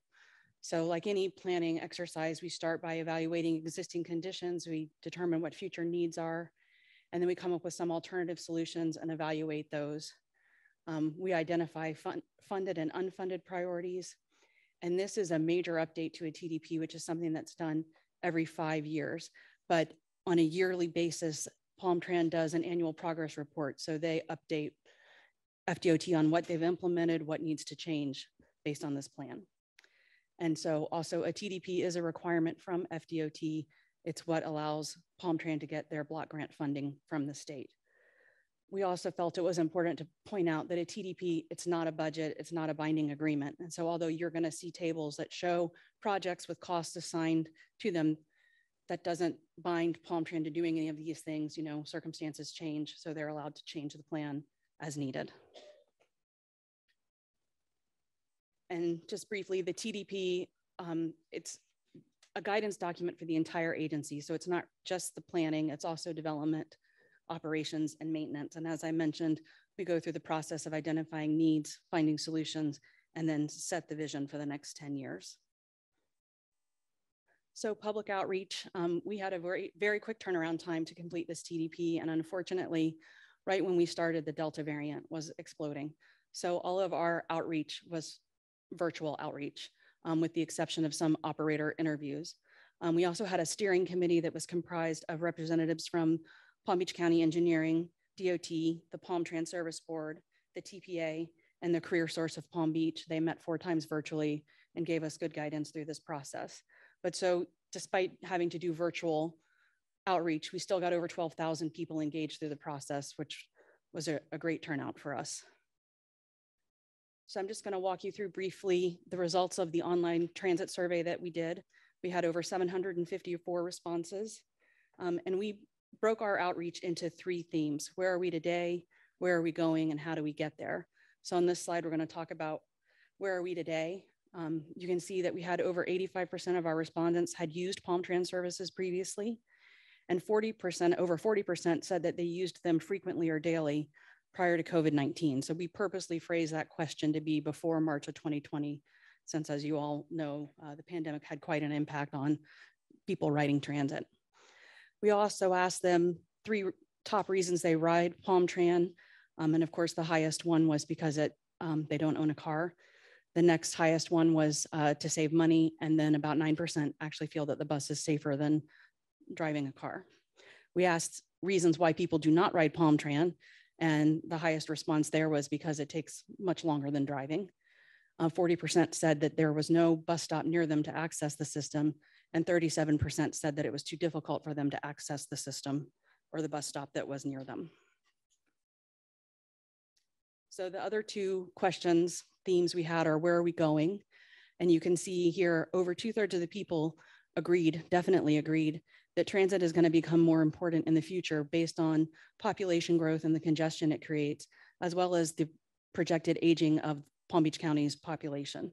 They felt that transit is a good alternative as people age. We asked, what 3 things do you think PalmTran could do that would help encourage ridership? And 60% of the people said it was to increase frequency, so how often the bus comes. 58% said more regional express or commuter routes would help improve ridership, and 55% said more weekend service. So then we also asked, how do we get there? And these questions were specifically focused on funding. For transit, one of the biggest expenses is the operating expense. You have to pay all the drivers, all that. Capital is also an issue, but for some reason that's easier to get than operating. So we didn't have a specified funding source. We just asked if people would support a local dedicated funding source for transit. 64% of them said yes. 67% said that it would be helpful to have more information about that funding source to help them make a decision. So one of the key components of a TDP is the situation appraisal. And what we do is we take all the information we gathered through our existing conditions analysis and data collection process, and we review them and look at what are the implications of this information for transit. And so in this graphic here in the circle, the colored pieces in the circle, those are all the aspects that we look at. So socioeconomic trends, travel trends, land use, and the text boxes around the outside are the implications we uncovered for all of these issues in this TDP. And if you just take a minute to look at, you see one of the most common repeated implications is increasing the core network improvements. So PalmTran's core network on like Okeechobee, US 1, increasing the frequency of buses on those routes. Also a key for PalmTran is to look at rebuilding ridership post-COVID. So the next 2 slides are going to cover the needs, and this first one covers the service needs. And I should point out that PalmTran actually identified all these needs through ongoing efforts that they've been doing, and Tyndall Oliver in the TDP just organized these needs. And then when we get to the plan, also applied phasing to them. But so there are several things on this list, for example, that PalmTran's been working on for a while, such as regional express bus service between Port St. Lucie and West Palm Beach. They've been looking at already expanding mobility on demand services to other parts of the county. But you can see here also that some of the feedback we received through our surveys is represented. So one of the comments we got during the TDP was the need to improve service on Route 40 that goes out west to Belglade and comes back east. Then some other needs that were identified are shown on this slide, categorized by other capital and infrastructure needs, policy needs, technology needs, and other plans and studies. And you'll notice in the plans and studies, we have the major update that's required in fiscal year 2026. I think probably also of interest here is updates to the bus stop shelters. So ensuring that all stops have shelters and that they're improved. So this slide tries to summarize our evaluation process, where we take all the needs and take them through the puzzle piece process. Those are the 4 criteria we use: public support, ridership potential, connectivity, and financial feasibility. And through that, you can see we got a priority ranking of improvements, with Sunday service span improvements being number 1. Now, I know you're not going to be able to read these slides, but these are the 10-year plan, and it's, again, separated like the needs. So this first slide is the service improvements that are included in the plan. And you can see they're all summarized here. They have operating and capital costs. That I accidentally went for it, I think. Okay, sorry about that. So these are the service improvements with operating and capital costs associated with them.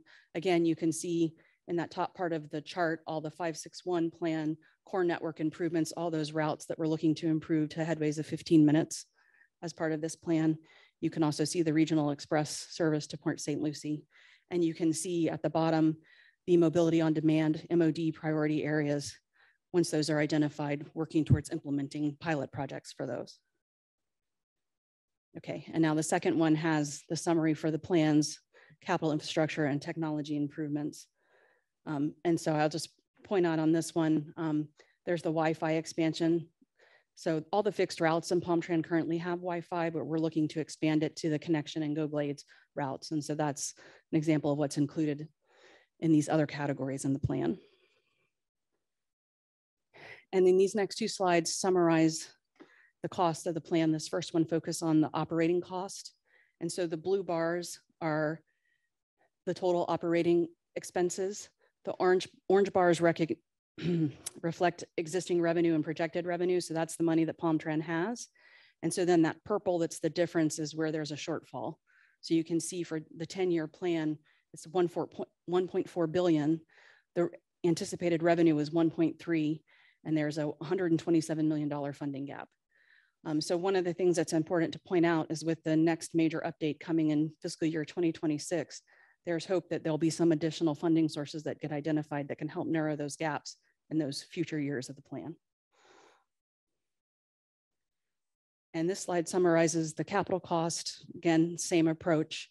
The total capital expense is in the blue, available revenue is in the green, and then the purple shows the difference. In this instance, it's a much smaller gap. It's only an $18.8 million gap over the 10 years compared to the operating expenses. So next steps are, it's going to the Board of County Commission for approval, and it will be submitted to DOT as required by state law by the end of December. And so with that, I'll take any questions.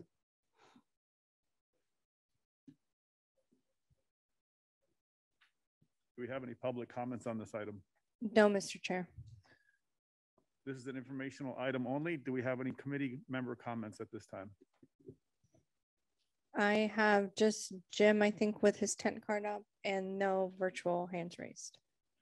Mr. Knight. Just curious how you determine where Palm Tran goes, different routes and so forth. So there's a demand assessment part of the TDP. And we look at obviously the existing routes. And then we also look at some other factors. So we have what's called a transit orientation index that where we look at where are the people that are most likely to use transit. So lower income people, people that don't have cars. We look at that and see if there's gaps in the network that need to be served. And then we also do what's called a discretionary rider. So we're looking at like population and employment densities. So where are the densities that would support additional transit, and try to identify if there's any gaps there as well. Thank you.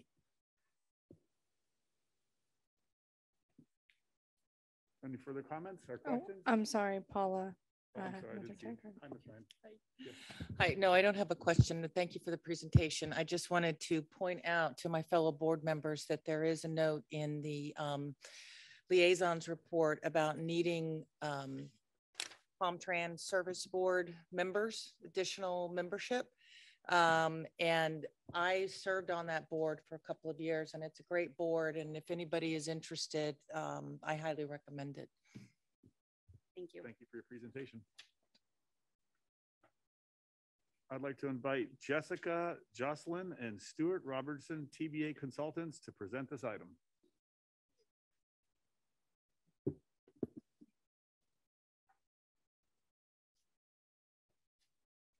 Good afternoon, everyone. Pleasure to be here again. I am Jessica Jocelyn with Kittleson and Associates, and I'm here with my teaming partner, Stuart Robertson from Kimley Horn and Associates, to present a status update on the Okeechobee Boulevard and State Road 7 multimodal corridor study. It's been quite some time since you've been presented about this study. I believe the last time TPA staff presented this was our kickoff in about the April-May timeframe. So a lot has occurred. We're going to go through a lot of analysis and findings about the corridor in today's current conditions. And then also Stuart's going to be sharing with you the alternatives and potential transportation infrastructure investments that we're considering in the planning phase and potentially move forward for the corridor. So as a reminder, since again, it was back in April when you heard about this, the purpose of the study, as I was saying, is to evaluate and recommend transportation infrastructure alternatives. Really the focus though for this corridor study from the Wellington Mall to downtown West Palm is on pedestrian and bicycle facilities, trying to make it a safer, more comfortable experience, and really a strong focus on transit and looking at the local service and seeing what we can do to enhance that and make it a more premium service experience on the corridor, and really creating that mode shift as your county continues to grow in population and jobs over time, that we're looking at different options for all users. This plan is in direct alignment with your 561 vision that came out of your last long range transportation plan to create a safe, efficient, and connected system. Taking a zoom in look at the corridor in terms of data and who is in the area, there are 42,000 residents and 46,000 jobs. So this is why this corridor kind of stood out in your 561 plan for potential transit, because of the jobs and people in the area. And Stuart, would you like to talk about some of the data? Thank you, Jess. One of the things that we have looked at is a rigorous analysis of safety and looking at crash data that show that multimodal safety is a real issue along most of this corridor. The heat map that is shown on this slide is from the TPA's pedestrian and bicycle safety study. It certainly shows that the area along Okeechobee Boulevard between the Turnpike and roughly Congress Avenue is one of the highest crash densities in Palm Beach County. The TPA's Vision Zero plan found a very similar outcome for pedestrian crashes as well as fatalities in the center portion of the study area. We also reviewed additional crash data from a online program called Signal 4 Analytics, and this data show that the crash data problem are continuing right up until today. This corridor it's one of the few that actually has more bicyclist crashes than pedestrian crashes, despite it being one of the highest pedestrian crash corridors in the county. There were 12 fatalities, pedestrian fatalities, that occurred in the 5-year span between 2015 and 2019. And then finally, it's one of the only corridors that I know of in Palm Beach County that has its own memorial to travelers who have died on this corridor. The Okeechobee Sacrifice Memorial is just west of the Marriott, between the Marriott and Australian Avenue, dedicated to folks that have died traveling Okeechobee Boulevard. Transit as well is a big focus, obviously, of our baseline conditions, since this is primarily a transit assessment of a multimodal corridor study. We got a lot of information from a document that Palm Tran produced in January of this year that looked at an existing conditions assessment of the Okeechobee Boulevard corridor. Route 43 is the primary transit route that serves Okeechobee Boulevard. It's the West Palm Beach crosstown route. This route is also known to be one of the most productive transit routes in all of Palm Tran's fixed route system, with the monthly ridership reports often showing it has the highest number of passengers per revenue hours. The route is so productive that Palm Tran has actually recently, during the course of the study, in fact, upgraded the service to 20-minute headways where they had been 30. Also, Route 40 is of interest because Route 40 serves a similar trip pattern, although on a different alignment. Route 40 runs from, within our study area anyway, serves both the mall at Wellington Green as well as the Intermodal Transit Center, using Southern and Australian as its alignment to get there. So another important element and piece of data that we are looking at in this multimodal corridor study is health and social vulnerability. And what we do with this data that is supplied at a federal level, it's assessed, is we measure the vulnerability of impacts to those suffering most in the area. So on the left are health disparities, so essentially data that we identified at a certain track level for the higher rates of poor health conditions, so asthma, heart disease, things of that nature. And then the map on the right is Social Vulnerability Index, which follows CDC guidelines. And it measures, as I was saying, the potential negative effects and vulnerability communities can have. So what we want to do with this information is, as Stuart goes through the alternatives, we want to make sure that we're not negatively impacting communities already suffering, as the term's used, beyond. We don't want to create any more negative impact. And we want to make sure that the alternatives we're coming up with are providing benefit and value to all, but with a special focus and understanding, of course, on communities that are already at risk and vulnerable. So just wanted to highlight that we are looking at that information and it will be incorporated into the study. Also, I wanted to talk through, so we walked through our existing conditions of what's occurring in the corridor, but I wanted to pause before we get into the alternatives to just briefly go through all of the study elements beyond just existing conditions assessment. So we are also, in addition to looking at transportation infrastructure options, considering the land use on either side of the transportation infrastructure and how our land use decisions may impact economic development and potentially bringing financial opportunity and impact to jurisdictions in our communities. As you saw under existing conditions, we are looking at the transit analysis and also the impact overall on the roadway, not only under now conditions, but also in the future under the different alternatives. As I just noted, looking at the health data, we are, as I was saying, looking at an assessment into the future of how that can be incorporated and how our decisions impact the health of our community. And then last, but certainly not least, this study includes a very diverse and comprehensive public and stakeholder engagement process. To date, we have held several, I think, 30 or 20 to 30 stakeholder interviews we've held. And we have several working groups, steering committees based on health, land use, and just general technical from a transit and traffic standpoint. But what I wanted to highlight was our public workshop that we held and kind of the statistics there and the outcome of what we heard. So the first public workshop of 3 occurred August 19th through November 12th. We actually were able to still hold an in-person option, even though during the pandemic, we were able to implement safety protocol to have that in person. We had about 40 people come to the August 19th in-person workshop. But through November 12th, we've had over 1,300 views on the website where we've had a virtual public workshop that people can walk through and learn about the study and give their opinion on the issues and opportunities they observe on the corridor. So that was really great to see. We have a survey as part of that workshop where 236 people took the survey in total to tell us their input. And then we also have an interactive map where people can drop, even they can say a pothole's here, they can really share anything about the corridor. So those 101 comments have been very helpful, and we're gonna share them with all the entities needed based on what's shared with us. And then you can see on the right bottom there, Melissa, Cassidy, and James and staff at the TPA have done a tremendous job really trying every opportunity we can to reach out to the community and get a diverse sampling of opinions and thoughts on the corridor.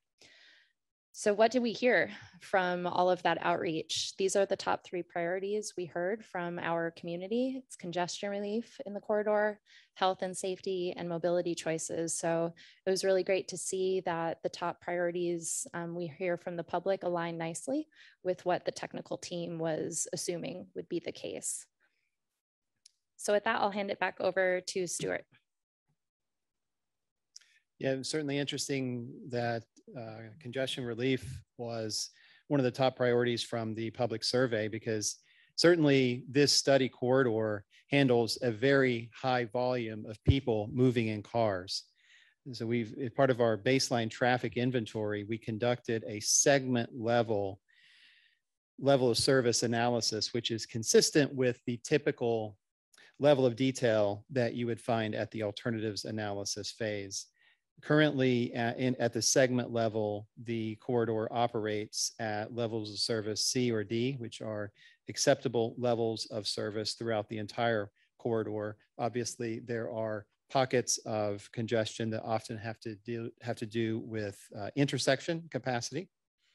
The traffic volumes range from 42,000 vehicles per day on State Road 7 between Belvedere and Okeechobee, all the way up to 77,000 vehicles per day on Okeechobee east of I-95, and sort of that traffic conveyor belt that takes people from I-95 into downtown West Palm Beach.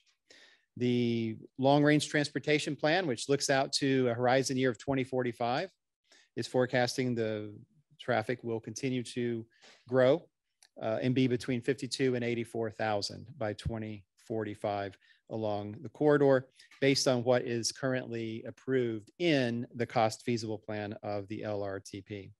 The transit alternatives that we're about to talk about could have some impact on that, could potentially limit some of that traffic growth and convert some of it to transit by providing more mobility options for people to travel in the corridor. So we established two goals working together with TPA staff and the coordination team at the outset of the project.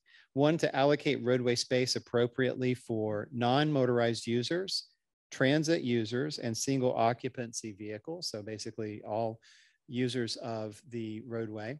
And secondly, to maximize return on investment in enhanced transit service areas. Each of the two goals have a series of objectives that we evaluate at the alternatives analysis phase. And in particular, the return on investment connects well to the potential for redevelopment or infill development happening in the future in a way that is supportive of transit in terms of its form and in terms of its density. And when Jess comes back up in a moment, she'll talk a bit about how that could be used to synergize better with transit. So the next series of slides look at what we call typical sections of the corridor for the existing conditions, as well as the 6 different build alternatives. The existing conditions of this corridor, we're going to look at the segment of Okeechobee Boulevard west of the Turnpike and use that as sort of a common comparison throughout. We do have these diagrams for all the various segments. The typical section does change throughout the corridor.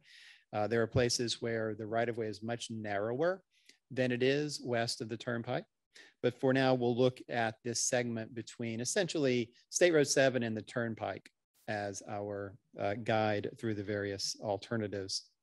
So the corridor has 4 lanes in each direction here. They're all 12-foot lanes, and a 5-foot bicycle lane in each direction. The 5-foot bicycle lane, although standard at the time it was built, is now a substandard facility per current FDOT design guidelines. The no-build alternative does not meet any of the objectives that were established, and that's why you see red X's beside all of the objectives listed underneath it. So as we start to look at some of the transit alternatives that we're considering, you'll see more of those red X's start to turn into green check boxes as the team feels that the objectives are being met. So the first one of the build alternatives is called mixed traffic bus with limited stops. So essentially to have a bus operating in the outside travel lane. It would operate in mixed traffic, meaning there's no preferential treatment or priority treatment to the bus. It's just operating in mixed traffic, but making fewer stops. So this does achieve some of the goals, but not all of the project. In addition, I want to point out a few changes to the bicycle and pedestrian infrastructure that are included in this option. One is that the lane widths are narrowed in order to accommodate a buffered bicycle lane. And 2 is that the 6-foot sidewalks on both sides of the corridor have been reconstructed as 12-foot multimodal paths. So in order to hit on that safety outcome that we had saw in one of the very first slides here as one of the founding principles of this project, as well as I think it was the second most common response from the public that they would like to see was safety along the corridor. Upgrading the sidewalk into a multimodal path, you're going to see is common in all of the alternatives as we go through them. The next alternative is called business access and transit lanes, or BAT lanes. So in this alternative, the transit service gets preferential use of the outside travel lane, the 4th lane on the right. Preferential use means that motorists are limited in how they can use it, basically to only access businesses or side streets as they're making turns. So for example, a driveway that does not have a dedicated right turn lane, a motorist would use the bat lane as they're executing their turn onto the driveway. But other than that, the buses would have use of the lane. Common with the other alternatives, we're also proposing a 7-foot buffered bike lane and a 12-foot multimodal path as part of this alternative. It meets a few more of the allocating roadway space criteria. Then we go to curbside dedicated lane bus rapid transit. So this is the first of the alternatives where the transit is operating in a dedicated lane, meaning that it has exclusive use of the outside lanes in the case of this particular alternative. At this level of investment, we would anticipate that the roadway would be reconstructed instead of just resurfaced in order to include protected bike lanes with a concrete separator and still with the multimodal path as well. This meets most of the objectives. However, on the left goal under minimize travel time and delay for all users, we've marked that one yellow instead of green because it wouldn't minimize travel time for people in cars. They would have what we anticipate about a 15 to 20% greater time traveling from one end of the corridor to the other because they would only have 6 lanes open to them instead of 8 lanes open to them. Next option is a center platform dedicated lane BRT. So once again, the buses are traveling in their own dedicated lane, but instead of being on the outside of the corridor, they're in the median of the corridor. Basically, the median has been replaced with kind of a 2-lane bus road right there in the median. The bus stops would also be located there as well, accessible from signalized crosswalks to be able to provide access into the center of the roadway for the stations. The alternative does include the protected bicycle lanes as well as the multimodal path. And once again, would come with repurposing of one of the 4 lanes in each direction. So there's kind of a mixed result on the minimizing of travel time because it helps transit travel time, but it would have additional travel time experienced by people in cars. Then 2 more to get through. These are light rail transit alternatives. This option that's on the screen now, very similar to the center platform bus rapid transit, is center platform light rail transit or LRT. Very similar in operation, it's just the transit technology has changed from bus to rail here. There are some additional administrative costs that would be associated with this. Right now, there is no light rail transit operator in Palm Beach County. So there would have to be some additional maintenance facilities built to be able to handle the light rail transit cars that would need to be purchased. And then finally, the only one of the alternatives that does meet all of the evaluation criteria is an elevated grade separated light rail transit. So in this one, the trains are up above the corridor, which would allow all of the lanes to be back open for motor vehicle traffic. And with this level of investment, we would also, we would assume reconstruction of the roadway to get the protected bicycle lanes and the multimodal path. So we look at a wide range of evaluation factors with these alternatives. This table starts by showing which one of, or how many of the goals were achieved for each of the alternatives. The first 2 columns under goal 1 and goal 2 shows the number that were achieved. We also think about what's the travel time for the transit service as well. Right now in the no build condition, it would take about 51 minutes for buses to travel the entire length of the corridor, making their stops, providing their service. There's a range of travel times that do tend to get faster with increasing level of investment, all the way up to 27 minutes for elevated grade separated light rail transit with no interaction with transit, with traffic that one has the fastest travel time. Looking at the estimated weekday ridership, which is the next column as we proceed along toward the right of the table, the no build option would be essentially the existing transit route that offers service today. We would expect a ridership of around 3,200 per weekday. Mixed traffic bus with limited stops. The ridership range that's expected there is very similar to the no build. There's not really a whole lot of increase in ridership. Part of that is because a mixed traffic bus with limited stops, because it's stopping fewer times, there's fewer options to get on it. And services like that tend to provide certainly a higher degree of speed, but not have as many opportunities to pick up passengers. We would anticipate that the existing Route 43 would remain in place for all of these options because there needs to be local service provided in addition to this premium transit that we are proposing or at least we are studying in this process. So the range of ridership tends to increase with additional level investment up to approximately 10,000 or so in that range for the elevated grade separated rail. We also looked at the operations and maintenance costs, the cost to operate the transit system the way it is today on this corridor, about 2.7 million. And then the range there is in ballpark of 4 to 5 million for the bus and BRT alternatives and more than 10 million per year for the light rail transit alternatives. And then the capital cost. This is really a factor that is an important consideration because it's probably the widest range of factors that we have, starting with the mixed traffic bus with limited stops. Given all the reconstruction of the roadway to achieve the multimodal vision of the corridor, it's anticipated the capital cost would be around 77 million.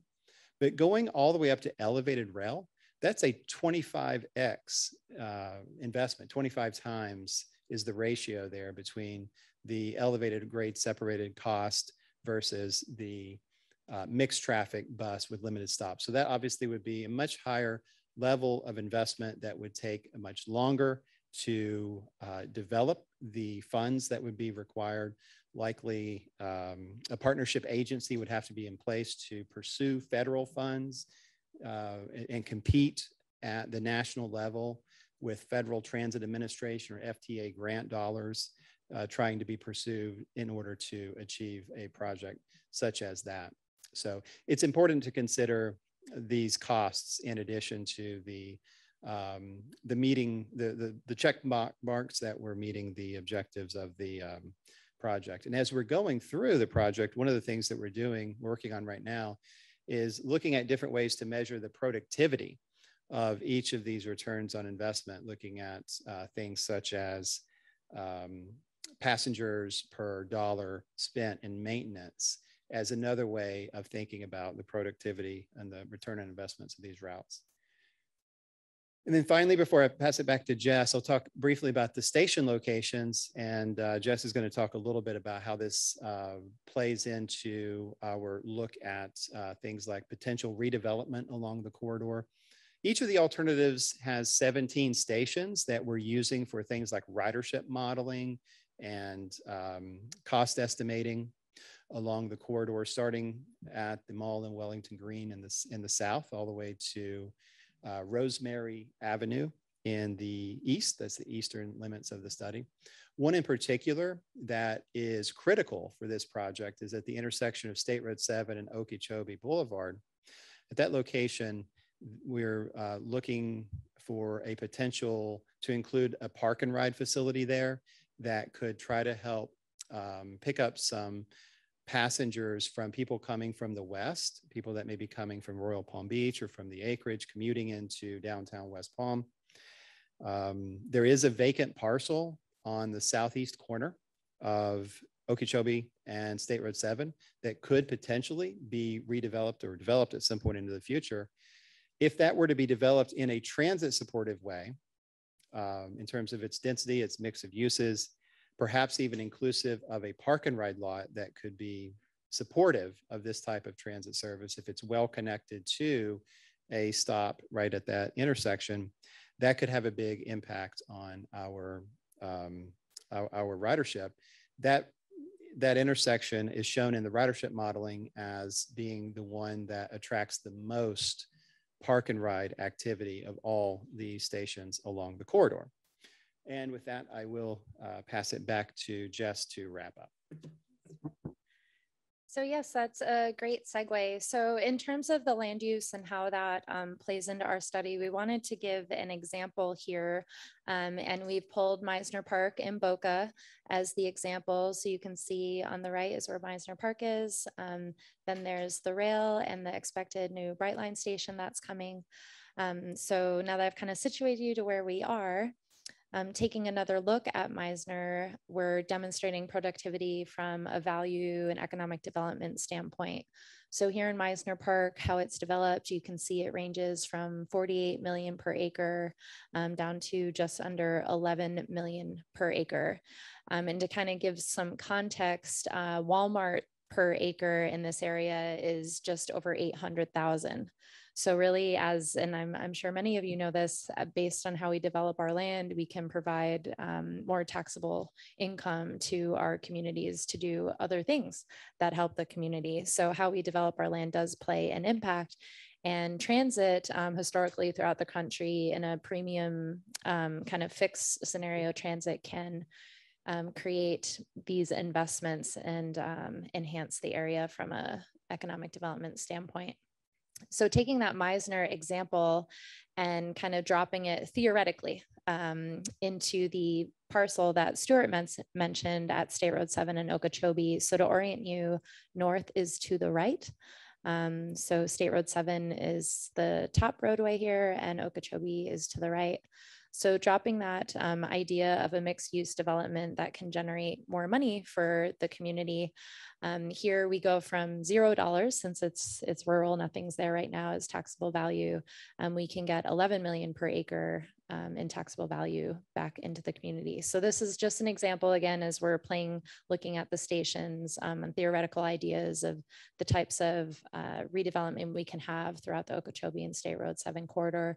We do have a working group where we're talking to developers and the cities and jurisdiction and the county in terms of low, medium, and high potential development at the stations.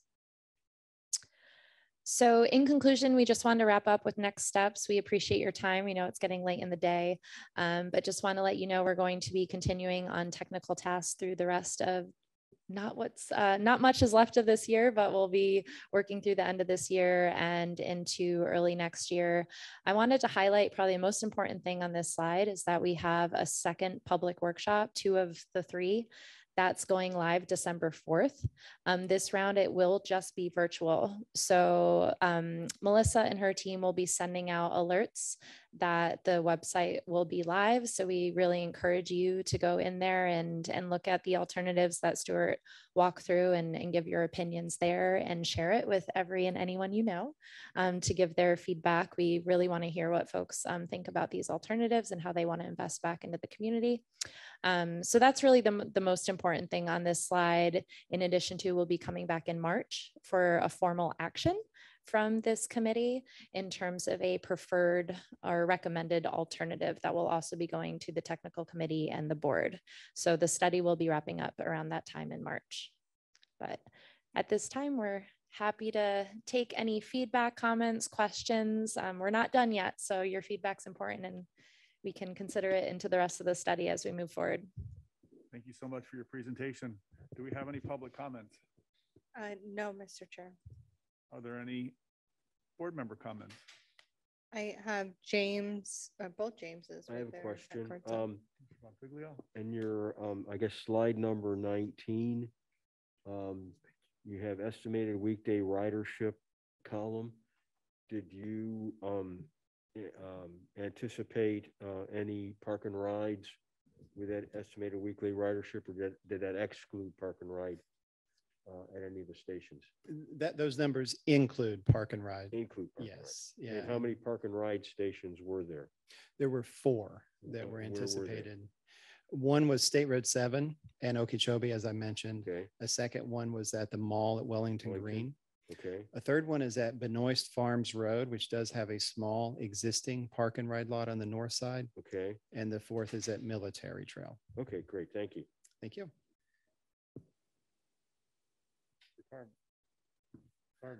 Thank you for the presentation. It was very enlightening and really fascinating to hear about the potential for this corridor. going back to slide 19 real quick. A couple of questions about this. One, why is there a jump in ridership projections from the center platform BRT to the LRT solution for essentially basically the same functionality? Yeah, that's a good question. They do operate very similarly, maybe a small increase in travel time. However, the model that we use is from the Federal Transit Administration, or FTA. It's called the STOPS model. I think that stands for Simplified Trips on Project model. And it has some data built into it from other systems around the country that operates, some inherent data from a general transit data feed. And that data shows that there's a certain bias that people have about rail that they may not have about a bus rapid system. So I think that that might be where that's coming from. So people just like trains better than buses. It could be, yeah. Fair enough. Second question is with the center platform BAT and the light rail access, how does the boarding platform being in the center of the roadways impact traffic flow for cars, and being in the center operate traffic flow intersections as well? Yeah, the way that that has worked in some of the peer cities that we've evaluated is through a priority signal system. Essentially, the bus through movements have to become a phase of the signalized intersections. They have a green phase to get through the intersection while the turning movements are on red.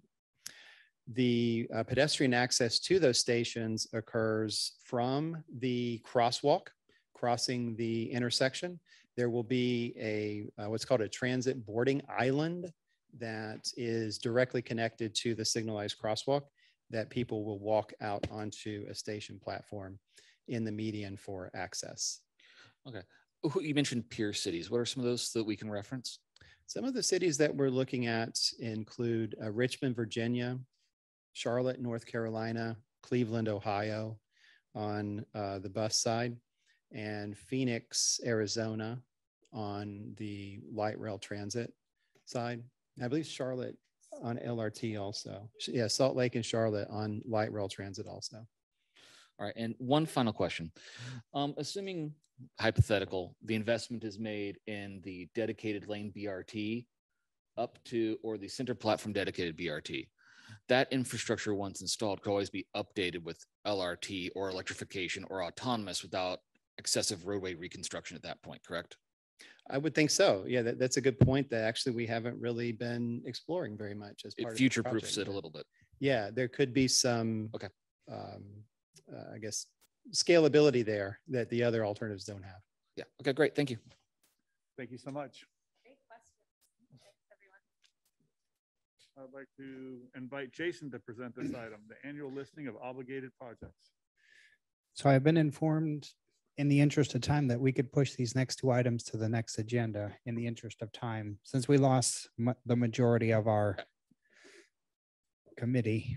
It would be in the interest of the rest of the committee members to probably hear the presentations as well for the obligated projects report and the COVID-19 report. So you probably need a motion to amend the agenda by moving these to the next next meeting. Yes. Second. I so move. All those in favor? Aye. Aye. All those opposed? Hearing no opposition, motion carries. Okay. In that light, I move that we adjourn the meeting. Meeting's adjourned. I always wanted to do that. Dan, that last presentation was the fun one too.